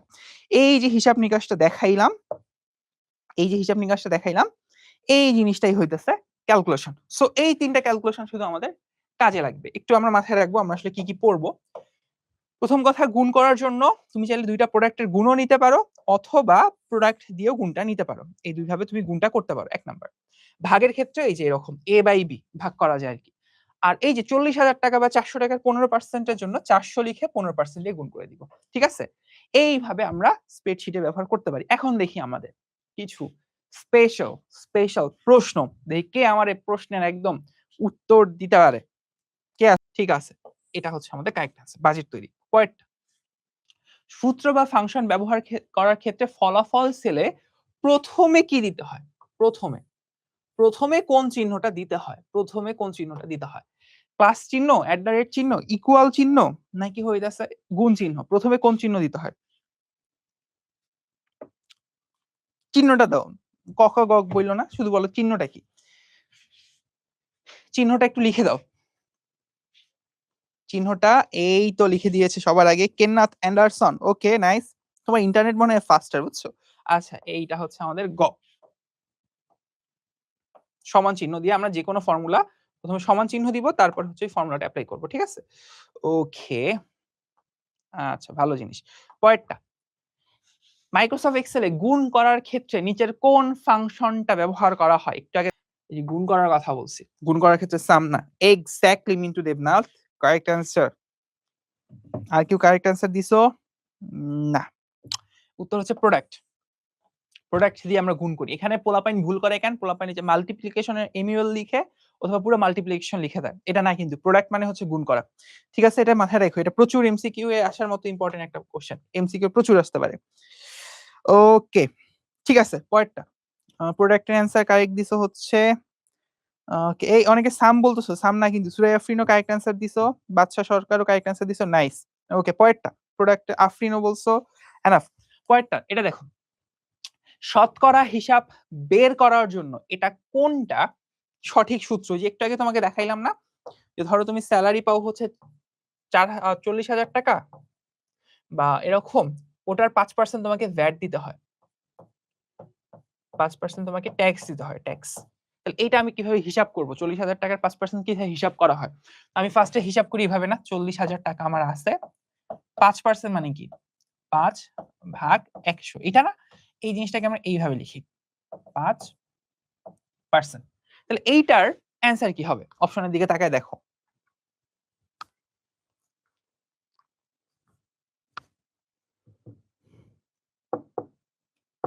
জুবাইয়ের ঠিক আছে, এটা অ্যান্সার হচ্ছে, দেখো এই 40,000 ধরে একটা সেল, ধরো এই সেলের নাম বললাম A3, তারপরে একটা গুণ চিহ্ন, যে সেলে আমার ট্যাক্সটা থাকে সেটা ধরো B3, তারপরে এই যে পার্সেন্টেজ। এটা উত্তর হচ্ছে গ নাম্বারটা। ঠিক আছে, এটা উত্তর হচ্ছে গ নাম্বারটা। সো কতটুকু আমার শতকরা হিসাব হবে সেটা বের করার জন্য আমরা এইভাবে হিসাবটা করি। ঠিক আছে, 4 নাম্বারে সি, অনেকে বলছো সূর্য, হ্যাঁ তোমার কথা, তোমার স্ট্রাকচারটা সুন্দর, সে আমাকে সহজে বোঝানোর জন্য নাম্বার লিখতেছে সূরা আফরিনের মতো, তারপর হচ্ছে সে বলতেছে কত হচ্ছে অ্যান্সার। 4 নাম্বারের উত্তর গ। হ্যাঁ, বাদশা সরকার, থ্যাংক ইউ। সূরা আফরিন একদম অ্যান্সার লিখে ফেলছো, গ্রেট জব। ওকে, নাইস। ওকে, নেক্সট নেক্সট নেক্সট, এটা দেখো, এবার এসে চৌধুরী সাহেব, মিস্টার চৌধুরী, তার বেতন জেনে গেছি। ভাই তুই 16,000 টাকা মাসে বেতন করস, তোর মানে মিস্টার চৌধুরী নাম কেমনে আসে? চৌধুরী মানুষের বেতন হবে হচ্ছে 16 লাখ টাকা, 16,000 টাকা কেমনে তার বেতন হয়? অদ্ভুত ব্যাপার স্যাপার পৃথিবীতে। ওকে, বলো। 55% হারে সে বাসা ভাড়া দেয়, বাড়ি ভাড়া, এবং 700 টাকা সে চিকিৎসার জন্য পায়, 700 টাকা হচ্ছে চিকিৎসা ভাতা পায়। আচ্ছা, নিট বেতন বের করতে, ওকে, নিট বেতন মানে হচ্ছে সে আসলে কয় টাকা হাতে পাবে সোজা হিসেব। আচ্ছা দেখো, ফার্স্ট অফ অল, সে প্রথম কথা 16,500 টাকা তার বেসিক স্যালারি, 16,500 টাকা তার বেসিক স্যালারি। আচ্ছা, এটা তার বেস স্যালারি, বেসিক। তারপরে সে বাসা ভাড়া পায়, এটা তোমার হচ্ছে যে অ্যালাউয়েন্স দেয় একটা, ঠিক আছে, এটা তোমাকে দেবে পকেট খরচের জন্য, খাওয়া দাওয়ার জন্য, তোমার বাসা ভাড়ার জন্য এক্সট্রা কিছু টাকা দেয়। এক্সট্রা টাকাটা কত? সেটা হচ্ছে 55% তুমি টাকা পাও, মানে 16,500 টাকার 55%, এত টাকা তুমি পাও। আর এক্সট্রা করে তোমাকে চিকিৎসা ভাতা দেয়, মেডিকেল অ্যালাউয়েন্স বলে এটাকে, এটা হচ্ছে 700 টাকা, এরকম। ঠিক আছে, এরকম তোমাকে 3-4টা আর কি অ্যালাউয়েন্স দেয়। এই জিনিসটাই হচ্ছে, দেখো কোথায় লিখছে, এই যে এটা সি নাম্বারটা। অনেকে বলবে ভাই আপনি তো একটা গুটিবাজি করছেন, আমরা তো গুটিবাজি ধরে ফেলছি, আপনার সব প্রশ্নের উত্তর সি নাম্বার। আচ্ছা, ওকে, 5-এর সি, হ্যাঁ সূর্য উত্তর ঠিক, 5-এর সি জুবাইর হাসিব উত্তর ঠিক। ওকে, ঠিক আছে, সো এটা হচ্ছে বলে দিলাম আর কি, এখানে আর কিছু নাই। নেক্সট দেখো, একটা ডকুমেন্ট বারবার ব্যবহারের জন্য আমি কি করতে পারি এটা বলো তো? প্রিন্ট করে রাখবো, নাকি নতুন নাম দিয়ে রাখবো, নাকি কোনো একটা টেমপ্লেট বানায় রাখবো, কি করব? আমি একটা ডকুমেন্ট বারবার আমাকে ইউজ করা লাগতেছে, আমি কি করব বলো?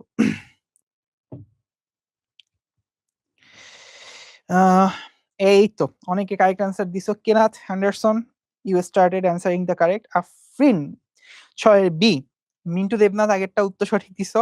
ওকে, অ্যান্সার হচ্ছে আমাদের, অলরেডি বলছি, কয়েকবার দেখাইছি, টেমপ্লেট বানায় রাখবো, এবং আমরা দেখছি টেমপ্লেট জিনিসটা কি, রেডি করা থাকে, ওটা ধইরা ইউজ করা শুরু করো অটোমেটিক, এটা হচ্ছে টেমপ্লেট। ওকে, আচ্ছা, এনাফ, ঠিক আছে, এটা প্যারা নিব না, তাড়াতাড়ি। স্প্রেডশিট সফটওয়্যারের একটা বৈশিষ্ট্য কি? স্প্রেডশিটে শুধু লেখা সংরক্ষণ করা যায়, ছবি আঁকা যায়, সূত্র ব্যবহার করে হিসাব করা যায়, নাকি ভিডিও এডিটিং টিডিটিং করা যায় আর কি, জানতাম না তো। দাও তাড়াতাড়ি। এক্স্যাক্টলি, কেনাথ অ্যান্ডারসন, ঠিক আছে।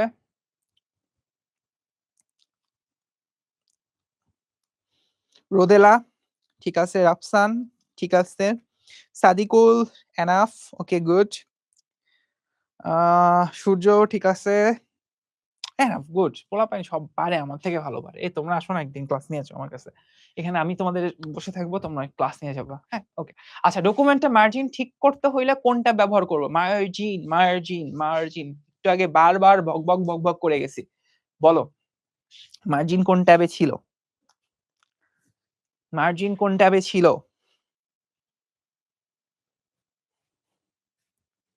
কেনাথ অ্যান্ডারসন, রাইট। মার্জিন হচ্ছে ভাইয়া এই যে পেজ লেআউট ছিল। পেজ লেআউট কথাটার মানে কি? লেআউট মানে হচ্ছে স্ট্রাকচার, ঠিক আছে, ডানে বায়ে কতটুকু স্ট্রাকচার থাকবে, এটা হচ্ছে পেজ লেআউট। সো মার্জিন যেহেতু উপরে থাকে, নিচে থাকে, ডানে থাকে, বায়ে থাকে, সো হচ্ছে পেজ লেআউটটা কারেক্ট অ্যান্সার। ওকে, আমি একটু ফাস্ট গেলাম, হ্যাঁ কিছু মনে করো না। পরেরটা, ফাইন্ড অ্যান্ড রিপ্লেস, অনেকবার বলছি এই সুবিধাটা ব্যবহার করা হয় কেন? ফাইন্ড করো অ্যান্ড রিপ্লেস করো, নাম থেকেই বোঝা যায়।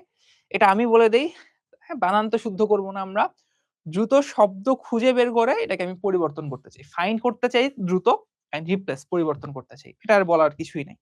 লাস্ট 10 নাম্বার, লাস্ট একটা, ওয়ার্ড আর্ট কি? ওয়ার্ড আর্ট কি? এটা হচ্ছে একটু দেখানো দরকার, যদি একটু দেখায় ফেলি। এই আমি তো ওয়ার্ড বন্ধ করে দিছি। আচ্ছা, আমার ওয়ার্ড আর্ট এখানে কি থাকার কথা?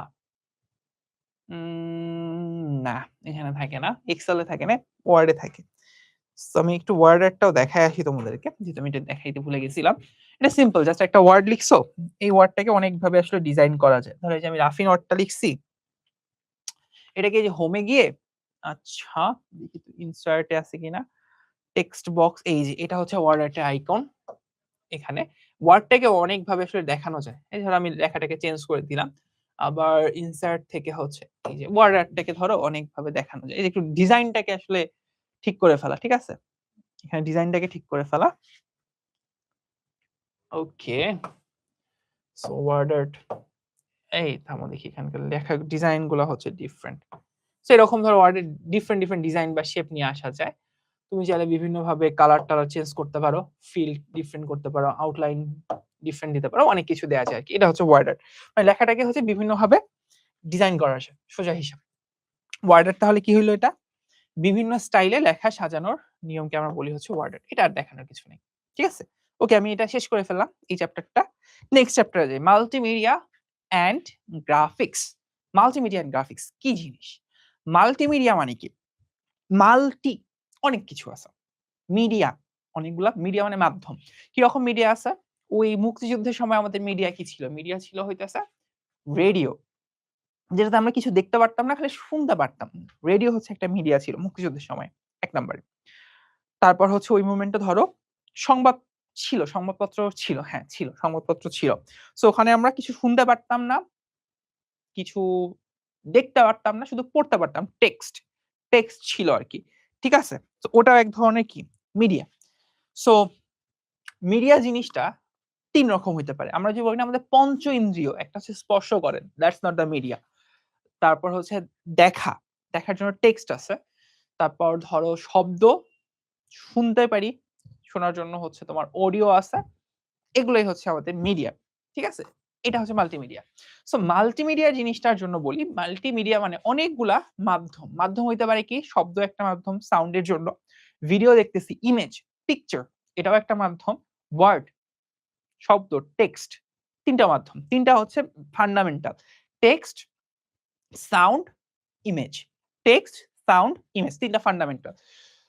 সো মাল্টিমিডিয়ার মধ্যে একটা ইম্পর্টেন্ট পার্ট হচ্ছে ইন্টারঅ্যাক্টিভ মাল্টিমিডিয়া। এই যে আমি তোমার সাথে ক্লাসটা নিতেছি, আমি একটা হাই বললে তুমি ওখান থেকে হ্যালো বলতেছো, ইন্টারঅ্যাকশন হইতেছে আমাদের মাঝখানে, এইটাই হচ্ছে ইন্টারঅ্যাক্টিভ মাল্টিমিডিয়া। এটা হচ্ছে ইন্টারঅ্যাক্টিভ মাল্টিমিডিয়া। ইন্টারঅ্যাক্টিভ জিনিসটা কি রকম, যে তোমার সাথে আমার বা ইউজারের সাথে সার্ভারের একটা রেসপন্স হয়। ইউজার একটা কিছু বললে সার্ভার ওটা রেসপন্স করে, সার্ভার একটা কিছু বললে ইউজার একটা রেসপন্স করে, ওদের মধ্যে তথ্যের আদান প্রদান হয়, এটা হচ্ছে ইন্টারঅ্যাকশন, এটা হচ্ছে ইন্টারঅ্যাকশন, ঠিক আছে। ওকে, সো ডিজিটাল যন্ত্র হচ্ছে মাল্টিমিডিয়া পরিচালনা ধারণ করার প্রধান মাধ্যম। মাল্টিমিডিয়ার ক্ষেত্রে আমার এখানে বিভিন্ন মাধ্যমের কথা দেয়া আছে, যেমন ধরো ছবির জন্য টেক্সট এন্ড গ্রাফিক্স আছে, ভিডিও আছে, অডিও আছে, ইন্টারেক্টিভ কম্পিউটিং আছে, অ্যানিমেশন আছে। অ্যানিমেশনটা বেশি ইম্পর্টেন্ট, এটা একটু দেখে রাখো। আচ্ছা। সো মাল্টিমিডিয়া আমরা কোথায় ইউজ করি? পড়াশোনার ক্ষেত্রে ইউজ করে, ডিজিটাল প্রকাশনার ক্ষেত্রে ইউজ করে। ডিজিটাল প্রকাশনা জিনিসটা এখনো যদিও কাগজ নির্ভর, বাট অনেক ক্ষেত্রে এখন অনলাইনে আমরা কিছু ম্যাগাজিন, কিছু পিডিএফ দেখি, পিডিএফ প্রচুর ডক্স দেখি। টেলিগ্রামে তোমরা দেখবা প্রচুর পরিমাণে হচ্ছে পিডিএফ আদান-প্রদান করা হয়। সো ওগুলা হচ্ছে আমাদের ডিজিটাল প্রকাশনার একটা এক্সাম্পল হইতে পারে। আচ্ছা, মাল্টিমিডিয়া সফটওয়্যারের ক্ষেত্রে বলতে পারি, বাংলাদেশে একটা সফটওয়্যার হচ্ছে ধরো বাংলাদেশ 71, আমি কোনদিন ইউজ করি নাই। এই যে নামাজ শিক্ষাগুলো প্রচুর ইউজ করা হয়, আমাদের মায়েরা প্রচুর ইউজ করে। বিজয় শিশু শিক্ষা আছে। এরকম এখন এগুলার থেকে অনেক অ্যাডভান্স চলে আসছে। এগুলা তোমরা যখন পড়তেছো, এগুলা ধরো সেই 2008-10 সালে যে বই যখন লিখা হইছে তখন এগুলা ছিল আরকি। কত 8-10 না 12 র দিকে লিখছে তোমাদের বই আরকি। তখন এগুলা মোটামুটি পপুলার ছিল। আজকে আমি তার 15 বছর পর ধরো পড়াইতেছি। তখন এগুলা আসলে অত বেশি পপুলার না। আচ্ছা, পরেরটা। বিনোদনের ক্ষেত্রে, বিনোদনের ক্ষেত্রে আমরা বিভিন্ন ধরনের মানুষকে এন্টারটেইন করার জন্য মাল্টিমিডিয়া ইউজ করি। বিজ্ঞাপনের ক্ষেত্রে মাল্টিমিডিয়া তো প্রচুর ইউজ দেখি আমরা। Facebook এ ঢুকলেই এড দিয়া ভরা। YouTube এ একটু পর, পর এড আসে, তাই না? ওকে, ঠিক আছে। পরেরটা। গেমস। আমি দেখো গেমস এর জন্য কিচ্ছু লিখি নাই। কারণ আমি জানি এইটা আমি যতটা বলতে পারবো পোলাপাইন তার থেকে বেশি জানে গেমস নিয়ে। আমি যতটা বলতে পারবো মাল্টিমিডিয়া গেমস এর ব্যবহার, তোমরা তার থেকে বেশি বলতে পারবা। গেমস কিন্তু একটা ইন্টারেক্টিভ জিনিস। ইন্টারেক্টিভ মানে হচ্ছে ইন্টারেকশন এর ব্যাপার আছে। আমি যদি ওরে ডানে নিয়া যাই, একরকম লুক আসে। আমি যদি ওরে বামে নিয়া যাই প্লেয়ারটাকে, আরেক রকম লুক আসে। সো ইন্টারেকশন থাকে আরকি। আমি গুলি করলে একজন মরে, আর না করলে একজন বাঁচে। এরকম আরকি। So animation. অ্যানিমেশনের জন্য মাথায় রাখবো, অ্যানিমেশন যেমন 2D ও হইতে পারে, অ্যানিমেশন তেমন 3D ও হইতে পারে। অ্যানিমেশনের ব্যাপারটা হচ্ছে এটা চলমানও হইতে পারে, মানে ওই যে তোমরা দেখো না যে দৌড়াইতেছে সোজা হিসাব, স্থির গ্রাফিক্স বা চিত্রও হইতে পারে। অ্যানিমেশন জিনিসটা কি এটাকে একটু বলি। অ্যানিমেশন হচ্ছে one kind of video, audio and text, graphics অনেক কিছুর সমন্বয়ে একটা মাল্টিমিডিয়া। অনেক কিছুর সমন্বয়ে একটা হচ্ছে মাল্টিমিডিয়া, এটা হচ্ছে অ্যানিমেশন। অনেক কিছুর সমন্বয়ে মাল্টিমিডিয়া হচ্ছে আমাদের অ্যানিমেশন। এখন প্রেজেন্টেশন সফটওয়্যার জন্য আমি বলছিলাম যে পাওয়ার পয়েন্ট নিয়ে অনেকক্ষণ কথা বলছি। এটা নিয়ে আমরা একটু পর দেখব আবার। পাওয়ার পয়েন্টটাই হচ্ছে আমাদের মেইন পার্ট। বাট আমরা সাধারণত, আমি personally Google Slides first year, second ইয়ারে প্রচুর ইউজ করতাম। এখন করি না। এখন আমাকে কোনো কিছু প্রেজেন্টেশন বানাইতে বললে আমি একটা কাজ করি। আমি হচ্ছে প্রেজেন্টেশন যদি আমাকে কেউ বলে একটা বানাইতে হবে, আমি ডিরেক্টলি চলে যাই হচ্ছে Canva তে। Canva থেকে বানাইতে পারি। তোমরাও চাইলে বানাইতে পারো। জাস্ট Canva থেকে অনেক প্রেজেন্টেশনের টেমপ্লেট থাকে আরকি। হ্যাঁ? দেখি কতটুকু তোমাকে দেখাইতে পারি। আ ধরো এখানে অনেক প্রেজেন্টেশনের টেমপ্লেটস থাকে।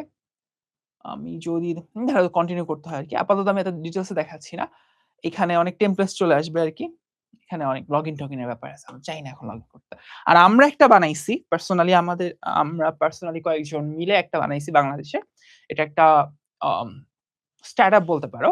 স্টার্টআপ বলতেছি কেন? এটা জাস্ট হচ্ছে আপাতত আমাদের এখনো ওই লেভেলের প্রোডাকশন এ যায় নাই। সেটা হচ্ছে ম্যাগাজিন ওয়ার্কস। আমি যদি ভুল না লিখে থাকি, বানান ঠিক লিখে রাখি। এটাও হচ্ছে আম আমরা বানানো। আমার এখানে অনেক কাজ আছে আরকি। মানে আমি নিজেও এখানে অনেক কন্ট্রিবিউট করছি। ১ম এ ফ্রন্ট এন্ড এ যে পেজটা দেখবে, এটা আমার খুব ক্লোজ ফ্রেন্ড হচ্ছে এই পুরা পেজের ডিজাইনটা করছে। এই যে মোটামুটি ডিজাইনটা দেখো, একটা খুবই ভালো লেভেলের একটা লুক আছে। তুমি চাইলে লগইন করতে পারো। এটা জাস্ট একটা মোটামুটি স্ট্রাকচার। এই যে। সো এইখানে এআই দিয়ে তুমি চাইলে কোন একটা ম্যাগাজিন জেনারেট করতে পারো আরকি। এটা আমরা পার্সোনালি ডিজাইন করছি। এখানে আমার যদি কাজের ক্ষেত্রে বলি, এখানে একটা মার্কেট প্লেস আছে। এই মার্কেট প্লেস পুরাটাই আমার বানানো। এখানে এই যে এখানে একটা জাস্ট আমরা কি একটা হোস্ট করছিলাম? আচ্ছা, তাহলে লোকাল ডেটাবেস থেকে আসে নাই। এখানে একটা আছে মার্কেট প্লেসে কেউ একজন হোস্ট করছে। আই ডোন্ট নো কে করছে। সে তোমার আর্নিং দেখতে পারবা। আমার আপাতত কোনো টাকা পয়সা নেই। আমার ম্যাগাজিন কোনো বানানোও হয় নাই, কেউ কেনেও নাই। এখান থেকেও দেখতে পারবা। এখানে অনেক টেমপ্লেটস আছে। সো এই টেমপ্লেটস নিয়ে আমি কাজ করতেছি। আমার এখানে ধরো একটা ছোট্ট জিনিস দেখাই। এটা আমার প্রোডাকশন এ গেছে কিনা আমি জানি না আসলে। এখনো বোধহয় যায় নাই প্রোডাকশন এ। হোম এ যাই। আচ্ছা, আমার একটা চ্যাটবট ছিল এখানে। আচ্ছা, চ্যাটটা মেবি টেমপ্লেটস এ পাবো। AI chat spots. Just template নেই। এখান থেকে আমরা জাস্ট একটা টেমপ্লেট নিয়ে এখানে আমরা প্রয়োজন মতো এডিট করতে পারি আরকি। অনেকটা ক্যানভার মতো প্রয়োজন মতো এডিট করতে পারি। এখান থেকে আমাদের টেমপ্লেট চেঞ্জ করতে পারি। এখানে আমার একটা ছোট্ট কন্ট্রিবিউশন দেখাই, AI chit chat. AI chitchat হইতাছে আমি একটা এখানে অ্যাসিস্ট্যান্ট বানায় রাখছিলাম। এই অ্যাসিস্ট্যান্টটার কাজ হইতাছে যে ওর কাজটা খুবই সিম্পল যে আমরা তো এইরকম নতুন কোনো জায়গায় যখন লগইন করি আমরা আসলে জানি না যে কোথায় টেবিল এড করতে হয় বা কোথায় অন্য কিছু এড করতে হয়। আমরা আসলে এই জায়গাগুলো জানি না। সো আমি এইটা হচ্ছে এআই চিটচ্যাট বানায় রাখছিলাম। আমার এটার বানানোর পিছনে কারণ হচ্ছে যে ধরো ওকে আমি প্রশ্ন করব যে ধরো আমি একটা টেবিল এড করতে চাই এখানে আমার টেবিলটা কই আছে? সো এখানে ধরো তখন প্রশ্ন করা যায় যে how to add a table in templates ধরো আমি জাস্ট ওকে প্রশ্ন করলাম আমি জানি না টেমপ্লেটস টেবিল কোথায় আছে এটা ধরো ওকে প্রশ্ন করলে দেখি আমার এটা হোস্ট হয়েছে কিনা আমি না এটা টেস্ট করি না আমি জাস্ট কোড করে রেখে দেই ভাই ব্রাদাররা হচ্ছে টেস্ট কইরা হইতেছে অ্যাড করে দেখি হয়েছে কিনা কাজ তো করার কথা চিট চ্যাট কাজ করো এটাকে একটু এক্সপ্যান্ড করা যায় সুন্দর মতো ইটস টেকিং আ লট তো হোয়াটএভার এটা কাজ করবে সমস্যা নাই সো ও আমাকে তখন বলে দেয় যে আসলে আমার টেবিলটা কোথায় আছে আমি কিভাবে টেবিলটা অ্যাড করতে পারবো টাইম নিচ্ছে কারণ আমার সার্ভার হইতাছে ঝামেলা করে মাঝে মাঝে এটা আমি যেটা বানাইছি এই সার্ভারটা হচ্ছে আমাদের সার্ভার না এটা একটা ধরো এপিআই কল করে বানানো সো ওটা ধরো আরেকজনের সার্ভার সো রেসপন্স আসতে যাইতে অনেক টাইম লাগে আই ডোন্ট নো এত টাইম কেন নিচ্ছে আমার নেট স্লো হইতে পারে হোয়াটএভার সো এইরকম আর কি মোটামুটি কাজগুলো করা আবার এখানে ধরো সেভ অ্যাজ পিডিএফ করা যায় পিডিএফ করে এখানে আমি আবার মার্কেট প্লেসে অ্যাড করার হচ্ছে অপশন রাখছি আর কি সো এরকম অনেক কিছু করা যায় আবার ধরো এখানে টেবিলের ক্ষেত্রেও কিছু কাজকাম আমার করা আছে সো হোয়াট এভার এরকম মোটামুটি কাজকাম আর কি আমি করে টরে রাখছি বুঝছো আচ্ছা এই এরা আসেনি এখনো আচ্ছা হোয়াট এভার এটা আমি গেলাম না তো এইরকম ধরো ছোটখাটো কিছু কাজকাম আমার করা আছে এগুলা জাস্ট একটু তোমার একটা দেখাইলাম যে এগুলা তুমি নিজেও চাইলে একটা সময় বানাই ফেলতে পারবা যখন তুমি বুড়া গাদা হয়ে যাবে আর কি ওকে আচ্ছা ওকে ঠিক আছে তাহলে আমরা সামনে অ্যাপ্রোচ করি ওকে সামনে অ্যাপ্রোচ করি সেটা হচ্ছে দেখো প্রেজেন্টেশনের জন্য আমাদের এক একটা পেজ থাকে যে তুমি এখন একটা পেজ দেখতেছো এই পেজগুলোকে আমরা বলি হচ্ছে স্লাইড এগুলাকে আমরা বলি হচ্ছে স্লাইড এটা তোমরা মোটামুটি জানো এবং অনেকগুলো স্লাইড নিয়ে আমরা যে একটা পৃষ্ঠা বানাতে পারি তখন সেটাকে আমরা বলি হচ্ছে হ্যান্ডস আউট হ্যান্ডস আউট কি জিনিস একাধিক স্লাইড বিশিষ্ট পৃষ্ঠা ওকে আচ্ছা এবং স্লাইডের ধরো খসড়া করা হয় খসড়ার ক্ষেত্রে আমরা বলি ওটা স্লাইড লেআউট বানানো যায় এগুলা জাস্ট একটু মাথায় রাখবো এটা পড়ে টরে নিবো আর কি এগুলো একটু হালকার উপর ঝাপসা পড়ে টরে নিবো ওকে আচ্ছা পরেরটা পাওয়ার পয়েন্ট প্রোগ্রাম খোলার জন্য এখানে অনেক লম্বা প্রসিজার বলছে ভাই এত লম্বা প্রসিজার আমি জীবনেও ফলো করি না আমি জাস্ট ওই যে উইন্ডোজ চাপ দিই এরকম একটা ওপেন আসে ট্যাব মানে এখানে জাস্ট লিখে ফেলি পাওয়ার পি লিখলেই পাওয়ার পয়েন্ট চলে আসে এই হচ্ছে পাওয়ার পয়েন্ট অনেকগুলো টেমপ্লেটস আছে সো একটা আমি ব্ল্যাঙ্ক টেমপ্লেট নেই এই হচ্ছে আমার পাওয়ার পয়েন্ট দেখতে তুমি চাইলে এখানে ইনসার্টে গিয়ে কোনো ছবি অ্যাড করতে পারবা তুমি হচ্ছে স্লাইড শো করতে পারবা তারপর হচ্ছে ডিজাইন নিতে পারবা যে কোনো একটা ডিজাইন তুমি এখান থেকে পিক করো বাট যদিও এগুলো আমরা খুব কম ইউজ করছি আমি পার্সোনালি এখন খুব কম ইউজ করি তাহলে এটা একটা ডিজাইন এটা খুবই ব্যাকডেটেড হয়ে গেছে এখন একরকম ওকে আচ্ছা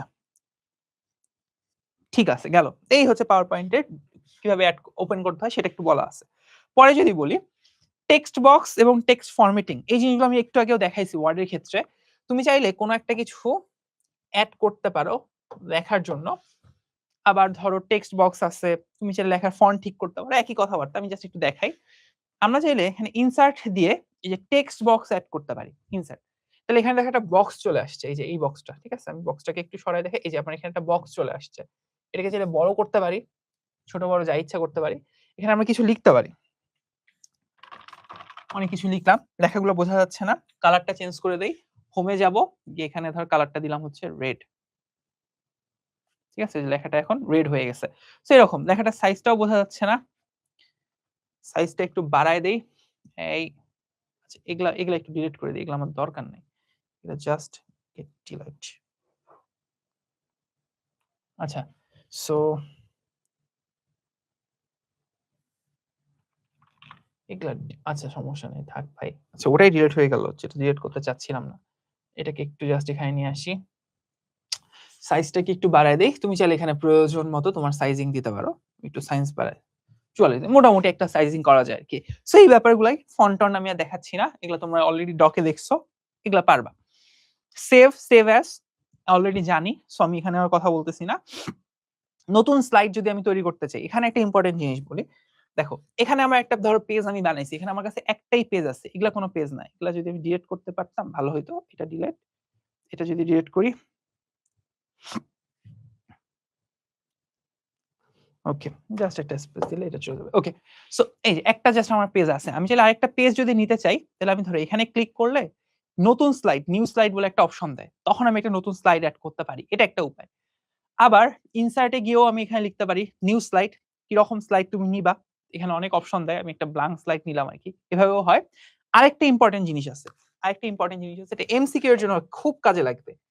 কন্ট্রোল এম, কন্ট্রোল এম, কিবোর্ডে যদি কন্ট্রোল এম চাপ দাও তাহলে একটা নতুন স্লাইড চলে আসে, কন্ট্রোল এম, এই যে নতুন একটা স্লাইড চলে আসছে। ঠিক আছে, আমি এখানে দেখাই, আমি বাকিগুলো মুছে দেই, বাকিগুলো মুছে দেই। এখানে দেখো একটা স্লাইড আছে, এখন এখানে এই সাইডে দেখতে পারতেছো যে কয়টা স্লাইড আছে, একটা স্লাইড আছে, আমি কন্ট্রোল এম চাপ দিছি, দুইটা স্লাইড হয়ে গেছে, একটা নতুন স্লাইড যোগ হয়েছে আর কি। ঠিক আছে, সো কন্ট্রোল এম দিয়েও আমরা নতুন স্লাইড যোগ করতে পারি, এটা একটু আমরা মাথায় রাখবো আর কি। আর কন্টেন্টের ক্ষেত্রে এই যে লেখা থাকে quick to add text or title, এগুলো তোমরা দেখলাই, গেলাম না। ওকে, এখন স্লাইড গুলো আমি বানাইছি, স্লাইড গুলো শো করার জন্য, প্রিভিউ করার জন্য, স্লাইড শো এর জন্য, আমি স্লাইড গুলোকে দেখাইতে চাই, এখন আমি প্রেজেন্টেশন শুরু করব, তখন আমরা যেটা করতে পারি, কিবোর্ডের হয় F5 চাপ দিতে পারি, অথবা ভিউ থেকে স্লাইড শো সিলেক্ট করতে পারি, অথবা স্ট্যাটাস বার থেকে স্লাইড শো সিলেক্ট করতে পারি, তিনটাই আমি তোমাকে দেখাই। ফার্স্ট অফ অল দেখো, আমি এখানে আছি, হ্যাঁ এখানে একটা ধরো লিখলাম, ধরো লিখলাম হচ্ছে সেকেন্ড পেজ, সেকেন্ড পেজ আমি লিখলাম, ঠিক আছে, লেখাটা একটু কালার টালার চেঞ্জ করে দেই, সেকেন্ড পেজ আমি লিখলাম,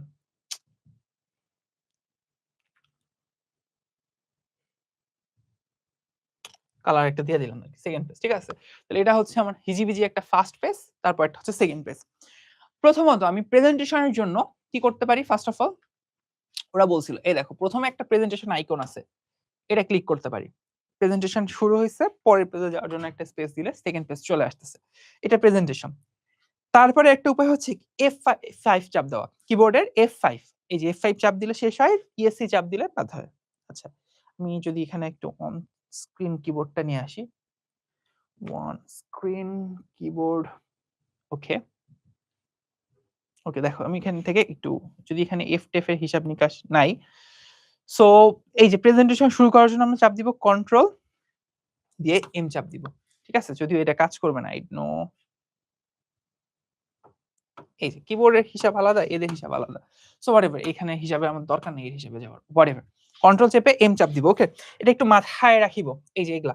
আরেকটা হচ্ছে স্ট্যাটাস বার থেকে স্লাইড শো বা ভিউ থেকেও স্লাইড শো করা যায়, ভিউ থেকে দেখে ফেলি, উপরে দেখো এই যে ভিউ, এই যে ভিউ, ভিউ থেকেও আমরা এখানে স্লাইড শো করতে পারি, স্লাইড মাস্টার স্লাইড শো কোথায় করে, এখানে ওই যে বলছি এক একটা ক্ষেত্রে এক একটা জিনিস, এই যে স্লাইড শো বলে একটা অপশনই আছে, ফ্রম বিগিনিং স্লাইড শো করতে পারো, ফ্রম কারেন্ট স্লাইড থেকে স্লাইড শো করতে পারো, কাস্টম সেট করতে পারো। দেখছো এখানে একটা নতুন অপশন, আর তোমার বইয়ে লেখা আছে অন্য অপশন, ফ্রম বিগিনিং, তো শুরু হবে আর কি। এভাবে অনেকভাবে আসলে স্লাইড গুলোকে শো করা যায়, হোয়াটএভার। সো এই গেল ব্যাপার স্যাপার। আচ্ছা, এগুলো একটু মাথায় রাখবো। আর প্রেজেন্টেশনের কোন একটা অবস্থায় আমি আসি, সেখান থেকে পরের স্লাইড গুলো দেখাইতে চাই, তাহলে এই যে কিবোর্ডের F5, এই যে একটু আগে দেখাইছি, এই যে F5 খুব ইম্পর্টেন্ট, এটা এমসিকিউ আসে। আর স্লাইড শোটা বারবার যদি মানে থামাইতে চাও তাহলে হচ্ছে ESC চাপ দিবা, ESC চাপ দিলে ওই স্লাইড শোটা প্রেজেন্টেশন চলতেছে ওখান থেকে এটা স্টপ হবে আর কি। ওকে, পরেরটা, স্লাইডের ক্ষেত্রে আমরা যদি ওর ব্যাকগ্রাউন্ডটা চেঞ্জ করতে চাই, ধরো এই স্লাইডটার ব্যাকগ্রাউন্ডটা দেখছো কিরকম অদ্ভুত একটা ব্যাকগ্রাউন্ড আছে, আমি এটা যদি চেঞ্জ করতে চাই আমি কি করব, আমি যেটা করব, আমি এইখানে একটু ক্লিক করে দেখি কাজ করে কিনা। আচ্ছা ঠিক আছে, এখানে ফরম্যাট ব্যাকগ্রাউন্ড আমরা মাউস থাকলে হচ্ছে সহজে করে ফেলতাম, রাইট ক্লিক করে করা যায়। আচ্ছা লাগবে না, এখন দেখি বইয়ে তোমার কি বলছে, দেখো ফার্স্ট অফ অল যে স্লাইডটার তুমি ব্যাকগ্রাউন্ড চেঞ্জ করতে চাও সেটা অ্যাক্টিভ রাখবো, ডিজাইন মেনুতে যাব, রিবন থেকে ডিজাইন মেনুতে গিয়ে ব্যাকগ্রাউন্ড স্টাইলটাকে জাস্ট সিলেক্ট করব। সো আমি এই স্লাইডটাতে চেঞ্জ করতে চাই ব্যাকগ্রাউন্ড, ধরো সেকেন্ড পেজটার ব্যাকগ্রাউন্ড চেঞ্জ করতে চাই, সেকেন্ড পেজটা, তাহলে ডিজাইন মেনুতে যাব, এই যে ডিজাইন মেনুতে যাব, উপরে দেখো আমার ব্যাকগ্রাউন্ডে অনেকগুলো অপশন আসছে, আমি এখান থেকে ব্যাকগ্রাউন্ডে নিতে পারি। আর একটা অপশন আছে এখান থেকে তুমি চাইলে পিক করতে পারো, তুমি কি রকম ব্যাকগ্রাউন্ড চাও ওটা পিক করতে পারো ডিজাইন থেকে। ওকে, আচ্ছা, আরেকটা অপশন আছে ফরম্যাট ব্যাকগ্রাউন্ড, এখান থেকেও তুমি চাইলে ছবি অ্যাড করতে পারো, তুমি চাইলে এখানে ছবিও অ্যাড করতে পারো, যে ধরো ধরো এই যে ব্যাকগ্রাউন্ডে একটা অদ্ভুত ছবি আমরা অ্যাড করি, ইনসার্ট, এই ধরো এটা কিবোর্ডের অদ্ভুত ছবি অ্যাড করছি সেকেন্ড পেজটাতে আর কি। ঠিক আছে, এরকম আমরা ছবিও অ্যাড করতে পারি, আমরা চাইলে গ্রেডিয়েন্টও দিতে পারি। গ্রেডিয়েন্ট একটা কালার দেখার জন্য বেশ সুন্দর, কত থেকে কত কালারের মধ্যে যায়। একটা জাস্ট হচ্ছে রেডিমেড ধরো একটা পার্ট নেই, এই যে দেখো মোটামুটি একটা জাস্ট কি বলবো স্রোতের মতো আর কি, এরকম অনেক কিছু করতে পারি আর কি। ওকে, আচ্ছা, এক পোলাপাইন বলতেছে ফা, আচ্ছা whatever, সো এটা একটু মাথায় রাখবো। এটা কই আছে? এটা ডিজাইন মেনুতে আছে। ডিজাইন মেনু থেকে আমরা ব্যাকগ্রাউন্ড স্টাইল সিলেক্ট করে ব্যাকগ্রাউন্ড চেঞ্জ করতে পারি, whatever। ফরম্যাট ব্যাকগ্রাউন্ড একটু আগে দেখাইলাম, ফরম্যাট ব্যাকগ্রাউন্ড দিয়েই আমরা কিন্তু এই যে ছবি অ্যাড করতে পারতেছি। ওকে, ফরম্যাট ব্যাকগ্রাউন্ডটা ওই ডিজাইন মেনুতেই আছে, ওখানে অনেকগুলো অপশন আছে, সলিড ফিল মানে কোনো একটা মাত্র স্পেসিফিক কালার দেওয়া। এই যে আমাদের format background ready, solid feel হচ্ছে প্রথমটা, এক কালারে যদি তুমি ব্যাকগ্রাউন্ডটা চাও তাহলে সলিড ফিল দিতে পারো এক কালারের জন্য, বা তুমি যে কোনো কালারটা ফিক্সড করে দিতে পারো সলিড ফিলের জন্য আর কি। আবার আছে হচ্ছে গ্রেডিয়েন্ট ফিল, গ্রেডিয়েন্ট ফিল একটু আগে দেখাইলাম। পিকচার বা টেক্সচার ফিল, তুমি চাইলে কোনো ছবি অ্যাড করতে পারো, হাইড ব্যাকগ্রাউন্ড গ্রাফিক্স, অনেক কিছু করা যায় আর কি। ঠিক আছে, এইগুলা ওকে, এটা গেল। পরেরটা ছবি বা টেক্সট অ্যাড করার জন্য আবার ওই যে ইনসার্ট, হ্যাঁ, ইনসার্ট থেকে তুমি ছবিও অ্যাড করতে পারবা, ইনসার্ট থেকে টেক্সটও অ্যাড করতে পারবা, এটাও আর দেখানোর কিছু নাই। এই যে ইনসার্টে গিয়ে ইমেজ অ্যাড করতে পারবা, টেবিল অ্যাড করতে পারবা, প্রয়োজনে ভিডিও অ্যাড করতে পারবা, ওয়ার্ড আর্টও দেখাইছি। তো এরকম অনেক কিছু তুমি চাইলে অ্যাড করতে পারবা। ঠিক আছে, এরকম অনেক কিছু অ্যাড করতে পারবা, এগুলা নিয়ে আমি খুব বেশি প্যারা খাচ্ছি না, আমি জানি তোমরা পড়লে পারবা। পরেরটা স্লাইডে ছবি কিভাবে অ্যাড করতে হয়, ওই একই রকম মাইক্রোসফট ওয়ার্ডে যেরকম করছো হুবহু একরকম, এখানেও ইনসার্ট থেকে গিয়ে এই যে ইনসার্ট মেনু, সেখান থেকে ইনসার্ট পিকচার ছবির জন্য। আর যদি টেবিল অ্যাড করতে হয় ওটাও সেম। আচ্ছা, এখন আসি ট্রানজিশনের ব্যাপারটা। ট্রানজিশন মানে কি? ট্রানজিশন মানে হচ্ছে এই দেখো, একটা স্লাইড থেকে আরেকটা স্লাইডে যাওয়া, এটাকে আমরা বলি ট্রানজিশন। আমি যদি এখানে আরেকটা স্লাইড নেই, নতুন একটা স্লাইড নিলাম, নতুন 2-3টা স্লাইড নিলাম, এটাকে ধরো দিলাম হচ্ছে থার্ড পেজ, আর একটাকে দিলাম হচ্ছে ধরো ফোর্থ পেজ। ঠিক আছে, দিছি আর কি, অনেক কিছু আমার বানান টানান একদম পুরা ভুলা গেছি গা। ওকে, ফোর্থ পেজ, ভালো কথা, গেল, ভুলি নাই, মানে জাস্ট উল্টাপাল্টা লিখছি গা। ওকে, ধরো হচ্ছে আমরা কিছু কালার টালার কম বেশি করি, ব্যাকগ্রাউন্ডটা একটু ঠিক করে ফেলি, গ্রেডিয়েন্ট দিছি আর কি, মোটামুটি একটা স্ট্রাকচারে দাঁড় হইছে। থার্ড পেজটা ধরো হচ্ছে একটু সুযোগ বুঝে এটা একটু শেপ টেপ চেঞ্জ করছে আর কি মোটামুটি। ওকে, আমরা ধরে যে প্রেজেন্টেশনে যাই, প্রেজেন্টেশনে যাই, এই হচ্ছে আমার প্রথম page, second page, third page, fourth page, 4 পেজে আমরা একটা উল্টাপাল্টা স্লাইড বানাইছি আর কি। বাট আমরা যখন এই যে পেজগুলো থেকে যাচ্ছি, এক পেজ থেকে আরেক পেজে যাচ্ছি, খুবই অদ্ভুত লেভেলের ট্রানজেকশন। মানে ট্রানজেকশন মানে কি? ট্রানজিশন মানে কি? ট্রানজিশন মানে হচ্ছে এক পেজ থেকে আরেক পেজে যাওয়া, এক পেজ থেকে আরেক পেজে যাওয়া ট্রানজিশন। তো এখান থেকে এখানে গেলাম, ট্রানজিশন, নরমাল ট্রানজিশন, এখানে কোনো ট্রানজিশনই নেই, মানে মান সম্মান হারানোর মতো। তো আমরা এখন ট্রানজিশন অ্যাড করব, ট্রানজিশন। ট্রানজিশন অ্যাড করলে এক পেজ থেকে আরেক পেজে গেলে দেখতে একটু সুন্দর লাগে, কোন একটা নতুন স্ট্রাকচার, নতুন একটা অদ্ভুত আকৃতি চলে আসে ট্রানজিশনের জন্য। ওকে, আচ্ছা, ধরো আমরা ট্রানজিশন দিলাম হচ্ছে এটা, এটা একটা দিলাম, তারপর এখানে ধরো ট্রানজিশন দিলাম হচ্ছে পুশ একটা দিলাম, এরকম করে উপরে উঠবে। এখানে ধরো একটা দিলাম হইতাছে ধরো, কোথায় দেয়া যায়, এই যে এটা দিলাম, এটা কি, এই যে এরকম একটা আসবে আর কি। এটাতে দেখলাম, এটাতে একটা ট্রানজিশন দেই, এই তোমাকে কোন ট্রানজিশন দেওয়া যায়, আরো আছে এখানে অনেক অপশন আছে, কোনটা দেই, এটা দেই, মোটামুটি দেখতে সুন্দর হবে। ওই সেই রে সেই। ওকে, তাহলে আসো আমরা ট্রানজিশন যেহেতু পেয়ে গেছি, কিবোর্ডের F5 চেপে আমরা ধর প্রেজেন্টেশন শুরু করি। ফার্স্ট পেজ দেখো, সেকেন্ড পেজে যাব, উ মানে একটা সুন্দর স্মুথ একটা ভাইব চলে আসছে। তারপর থার্ড পেজে কোনো ট্রানজিশন দেই নাই, থার্ড পেজে কোনো ট্রানজিশনই ছিল না, ভদ্রতা। পরেরটা, উপস, এই হচ্ছে ট্রানজিশন এক পেজ থেকে আরেক পেজে যাওয়ার জন্য। মানে আমি যদি সবগুলোতে একই ট্রানজিশন দিতে চাই, তাহলে এখানে ট্রানজিশনে গিয়ে যে ট্রানজিশন নিব সেটা নিব, নিয়ে যে এখানে অ্যাপ্লাই টু ওয়াল আছে, এটা দিলে সব পেজে ট্রানজিশন একটাই হয়ে যাবে, অ্যাপ্লাই টু ওয়াল। এখন তুমি যদি দেখো সব পেজের জন্য একই রকম দেখতে হবে, হওয়ার কথা। সেকেন্ড পেজের জন্য যে ট্রানজিশন, থার্ড পেজের জন্য একই ট্রানজিশন, ফোর্থ পেজের জন্য একই ট্রানজিশন। ঠিক আছে, মোটামুটি হচ্ছে স্মুথ আর কি। এখানে আরেকটা জিনিস একটু বলে রাখি, ট্রানজিশনের ক্ষেত্রে তুমি চাইলে এখানে সাউন্ডও দিতে পারো। আমি একটা সাউন্ড দেই, যদি ফা থাকতো না তাহলে একটা সাউন্ড দিয়ে মজা পাইতাম আরকি। আচ্ছা, ফা সাউন্ডটা আমার এড করা লাগতো রে। এরে আমি যদি আগে মাথায় থাকতো তাহলে আমি হচ্ছে একটা ফা সাউন্ড এড করে দিতাম। তাহলে এক পেজ থেকে যখন আরেক পেজে যেত তখন হয়তো ফা করে উঠতো। আচ্ছা ঠিক আছে। আসো ট্রানজিশন দিয়ে দিছি আরকি যা দেয়ার। শোনা যাবে কিনা জানি না। এটার সাথে তাহলে ভয়েস কানেক্ট করা নাই। ওকে। আচ্ছা, ভয়েসটা যদি থাকতো মানে মাইক্রোফোনে তুমি শুনতে পারতা আরকি। বাট এখানে ভয়েস কানেক্ট করা নাই। সো সাউন্ড ও তুমি চাইলে এড করতে পারো। এগুলা জাস্ট একটু আমরা জানায় রাখলাম। তাহলে ট্রানজিশন এর ব্যাপারটা শেষ। ট্রানজিশন এর ক্ষেত্রে এপ্লাই টু অল দিলে সবার জন্য ট্রানজিশন অ্যাপ্লিকেবল হবে। লেখা এবং শব্দেও ট্রানজিশন এড করা যায়। এই ট্রানজিশন এর সাউন্ড এর ক্ষেত্রেও দেখাইলাম। ট্রানজিশন সাউন্ড থেকে শব্দও যোগ করতে পারো। তুমি চাইলে একটা লেখার ক্ষেত্রেও ট্রানজিশন দিতে পারো। যেমন ধরো থার্ড পেজের ক্ষেত্রে এই লেখাটাতে আমি একটা ট্রানজিশন দিব এই বক্সটার ক্ষেত্রে বা নিচেরটাতে ধরো একটা ট্রানজিশন বক্স দিলাম হুদাই বক্স দিলাম এর নাম একটা, ঠিক আছে? এটাকে একটু বড় করে দেই। অনেক বড় করেছি। এটাকে আমি একটা ট্রানজিশনে দিতে চাই। এই বক্সটার জন্য একটা ট্রানজিশন দিতে চাই। তো দেখো কি বলছে? বলছে হচ্ছে টেক্সট বক্স থেকে কাস্টম অ্যানিমেশন মেনুতে যাবো। দেন আমি অ্যাড ইফেক্ট করতে পারি। বাট এখানে কাস্টম অ্যানিমেশন কোথায় আছে? আমার এখানে যদি যাই, এদের কাছে কাস্টম অ্যানিমেশন এইভাবে নাই। আমি ট্রানজিশন থেকেই কাস্টম অ্যানিমেশন, আচ্ছা 1 সেকেন্ড জাস্ট। এখানে এদের কাছে নাই। আমি এখানেই যাই অ্যানিমেশন থেকে শুরু করি। এই অ্যানিমেশনে যাব। এখানে অ্যানিমেশনে গেলে অনেকগুলো অ্যানিমেশনের আমার কাছে অপশন দিছে আরকি। অনেকগুলো অ্যানিমেশন অপশন দিছে। আমি ধরো ফ্লাই ইন যদি দেই তো উড়ে চলে আসবে। স্প্লিট করে দেই ২ সাইড থেকে চলে আসবে। অ্যাপিয়ার করি একই হবা। ও কিছু একটা। ফেড হচ্ছে তারপর আর কি আছে দেখি তো। আহ এই কি আছো? আ ওয়েভ আছো? দেখি ওয়েভ কি? ও নাচে তো, সেই তো। তারপর কি আছে? আচ্ছা এই নাচানটা দেব আমরা। ঠিক আছে? হুদাই থেকে এই নাচানটা নাচাবো ওরে। ওকে, আচ্ছা এখন আসো আমরা প্রেজেন্টেশন শুরু করি। প্রেজেন্ট F5 ঠিক আছে? দেখো ১ম পেজ আসলো। ফার্স্ট সাউন্ডটা হইলে খুব মজা হইতো, তাই না? ইস! আমি যদি জানতাম। মানে মাথায় যদি থাকতো। Third page.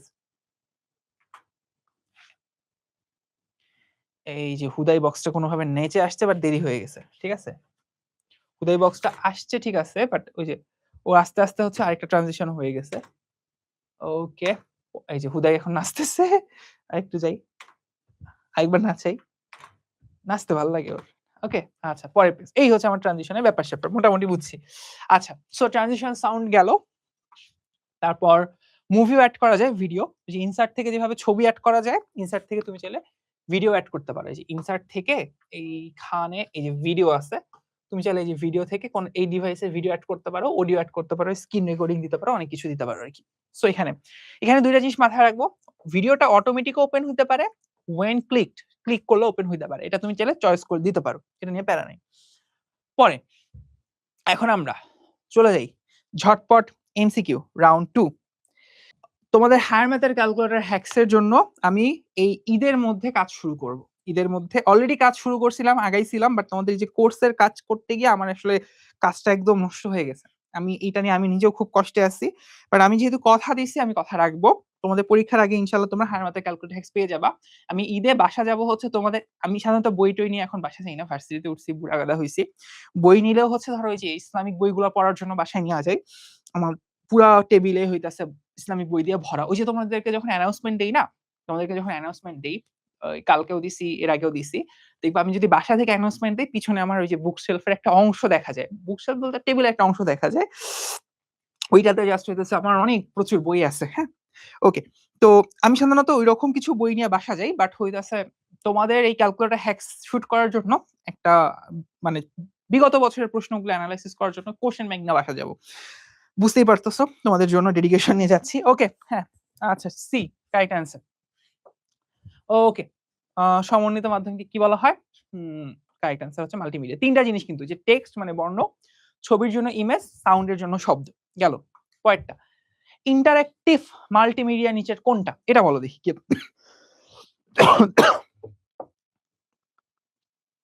ইন্টারেক্টিভ মাল্টিমিডিয়া কোনটা?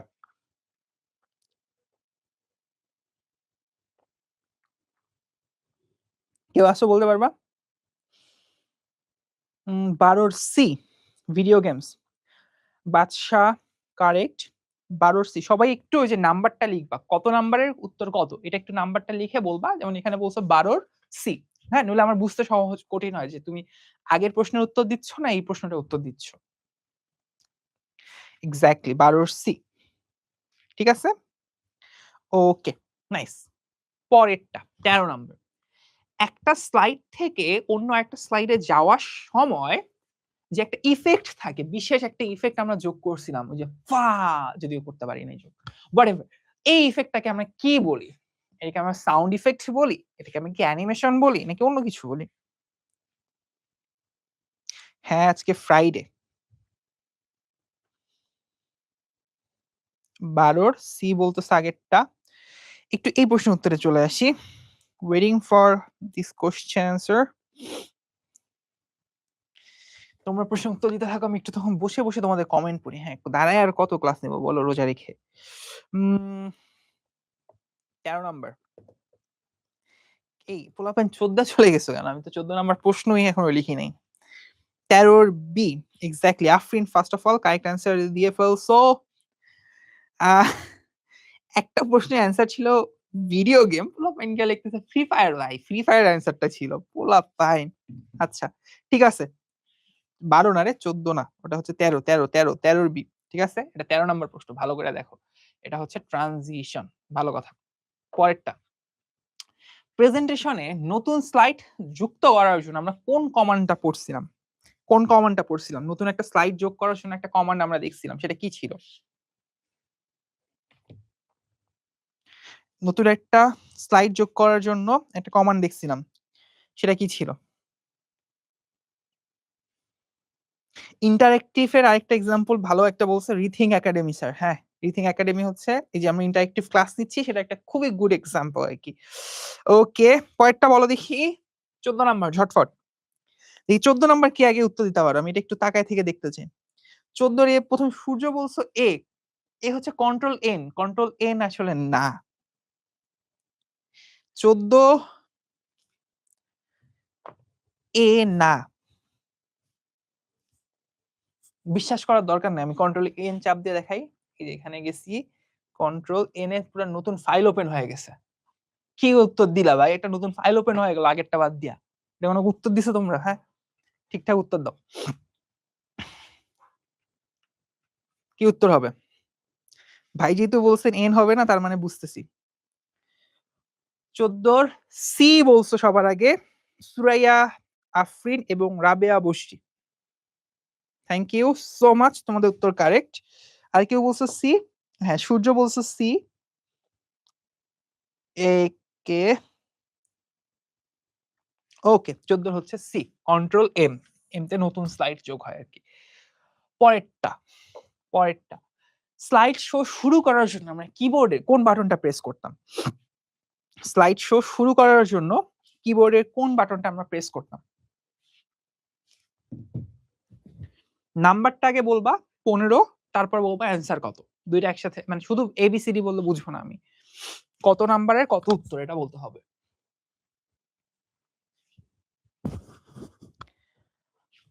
স্লাইড শো শুরু করার জন্য কোন বাটনটা আমরা প্রেস করি? 15 বি বলছো আফরিন, F5। 15 বি বলছো রোদেলা। 15 বি বলছো সাবা। F5 বলছো রাফসান আলম সিয়াম।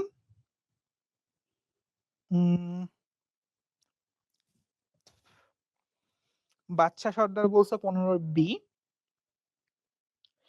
ওকে, কারেক্ট অ্যান্সার হচ্ছে F5। হ্যাঁ, এটা মোটামুটি আমরা শিওর। ভালো, তোমাদের পারফরমেন্স বেটার, ক্লাস মনোযোগ দিয়ে করছো।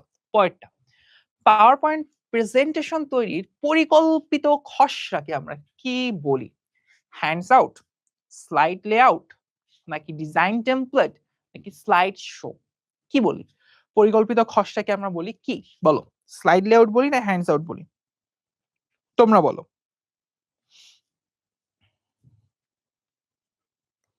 16 সি বলছো রোদেলা, স্লাইড লেআউট। না না, সরি, তুমি বলছো হ্যান্ডস আউট। 16 সি অনেকে বলতেছো।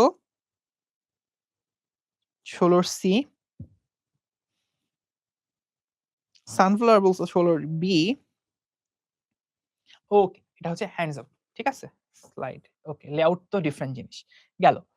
পরেরটা মাল্টিমিডিয়াতে কি হচ্ছে দেখো তো, মাল্টিমিডিয়াতে কি কি কাজ করে? বর্ণ বা টেক্সট প্রকাশকে আকর্ষণীয় করে তুলে, মুদ্রণ বা প্রকাশনাকে কাজকে সহজ করছে। হ্যাঁ, একটু আগে আমি একটা মাল্টিমিডিয়া দেখাইছি, এআই দিয়ে তোমার টেমপ্লেট জেনারেট করার জন্য একটা মাল্টিমিডিয়া দেখাইছি। হিসাব রাখাকে সহজ করছে, এইরকম কিছু একটা, এরকম কিছু একটা। দেখো এটাকে কি বলে? 17 নাম্বারটা,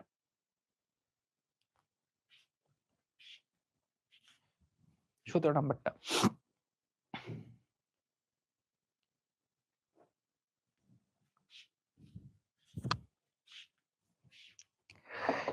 সতেরোর বি, তুমি বলছো 1 এবং 3 হিসাব রাখা কি সহজ হয় মাল্টিমিডিয়ায়? মাল্টিমিডিয়ার কাজ কি হিসাব রাখা? না, মাল্টিমিডিয়া হিসাব রাখে না। প্রথমটা দ্বিতীয়টা, উত্তর হচ্ছে ক, উত্তরটা হচ্ছে ক। মাল্টিমিডিয়ার কাজ হচ্ছে হিসাব রাখা না। ওকে, 17 এ। হ্যাঁ, উত্তর অনেকে দিছো, রোদেলা সঠিক উত্তর দিছো। ওকে ঠিক আছে, 17 ঘ একজন বলছো না হিসাব রাখবে কেন, মাল্টিমিডিয়া কেন হিসাব রাখবে? অদ্ভুত। পরেরটা, মাল্টিমিডিয়া কয়টা প্রকাশ মাধ্যম, মিডিয়া মানে তো মাধ্যম, কয়টা মাধ্যমের সমন্বয়ে আমরা এটাকে মাল্টিমিডিয়া বলি? মাল্টি তো অনেক, একের অধিক, তাহলে এক তো হবে না, কয়টা? কয়টা? 18 সি। অলরেডি সবার আগে সঠিক উত্তর দিচ্ছে সাবা। সাবার ইন্টারনেট অনেক ফাস্ট, আমি বুঝতে পারতেছি। আফরিন সঠিক উত্তর দিছো সি। রোদেলা সঠিক উত্তর। মিন্টু দেবনাথ ফেসবুক থেকে সঠিক উত্তর ফার্স্ট অফ অল। তারপরে সূর্য কারেক্ট অ্যান্সার।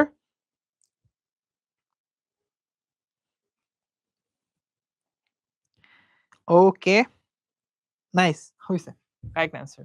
উত্তর হচ্ছে তিনটা, ঠিক আছে। পরেরটা, বাংলাদেশের তৈরি মাল্টিমিডিয়া সফটওয়্যার কোনটা? এটা কোনো প্রশ্ন করি নাই আমি, কারণ অপশনে তাকাইলে যে কেউ কয়ে দিবে বাংলাদেশের কোনটা। রাবে আগেরটা সঠিক উত্তর দিছো।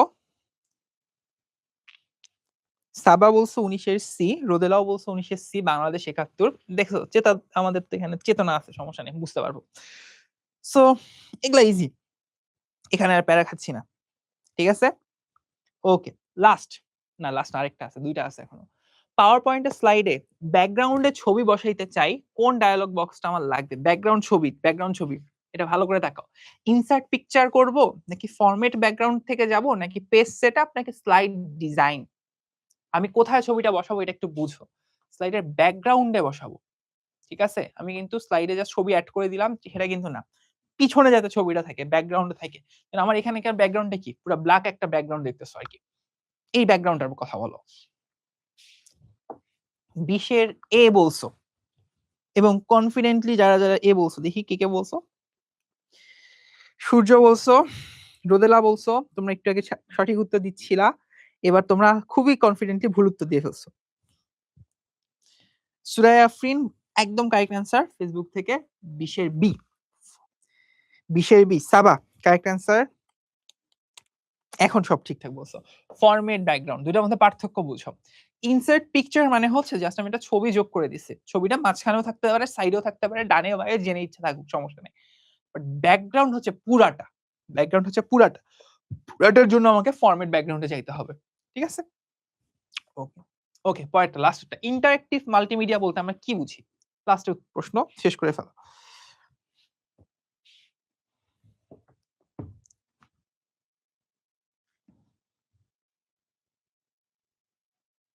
ইন্টারেক্টিভ মাল্টিমিডিয়া বলতে আমরা কি বুঝি? লাস্ট কোশ্চেন, শেষ করে ফেলি। 20 নাম্বার তো হয়ে গেছে, আমরা এখন 21-এ চলে যাই। 21-এর সি, এটা মোটামুটি এই সি কেন বলছো? ইন্টারেক্টিভ মানে শুধু অডিও ভিডিও সমন্বয়? না না না, 21-এর সি হবে না তো।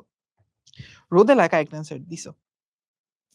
বি, ব্যবহারকারীর সাথে আমি কাজ করতে পারি, মানে একটা ইন্টারাকশন থাকে তোমার সাথে, যেমন আমার এখন একটা কথা বলা হচ্ছে, ইন্টারাকশন হচ্ছে, এই ইন্টারাকশনটা হচ্ছে ইন্টারেক্টিভ মাল্টিমিডিয়ার আইডিয়া। ওকে ওকে, মোর দ্যান এনাফ।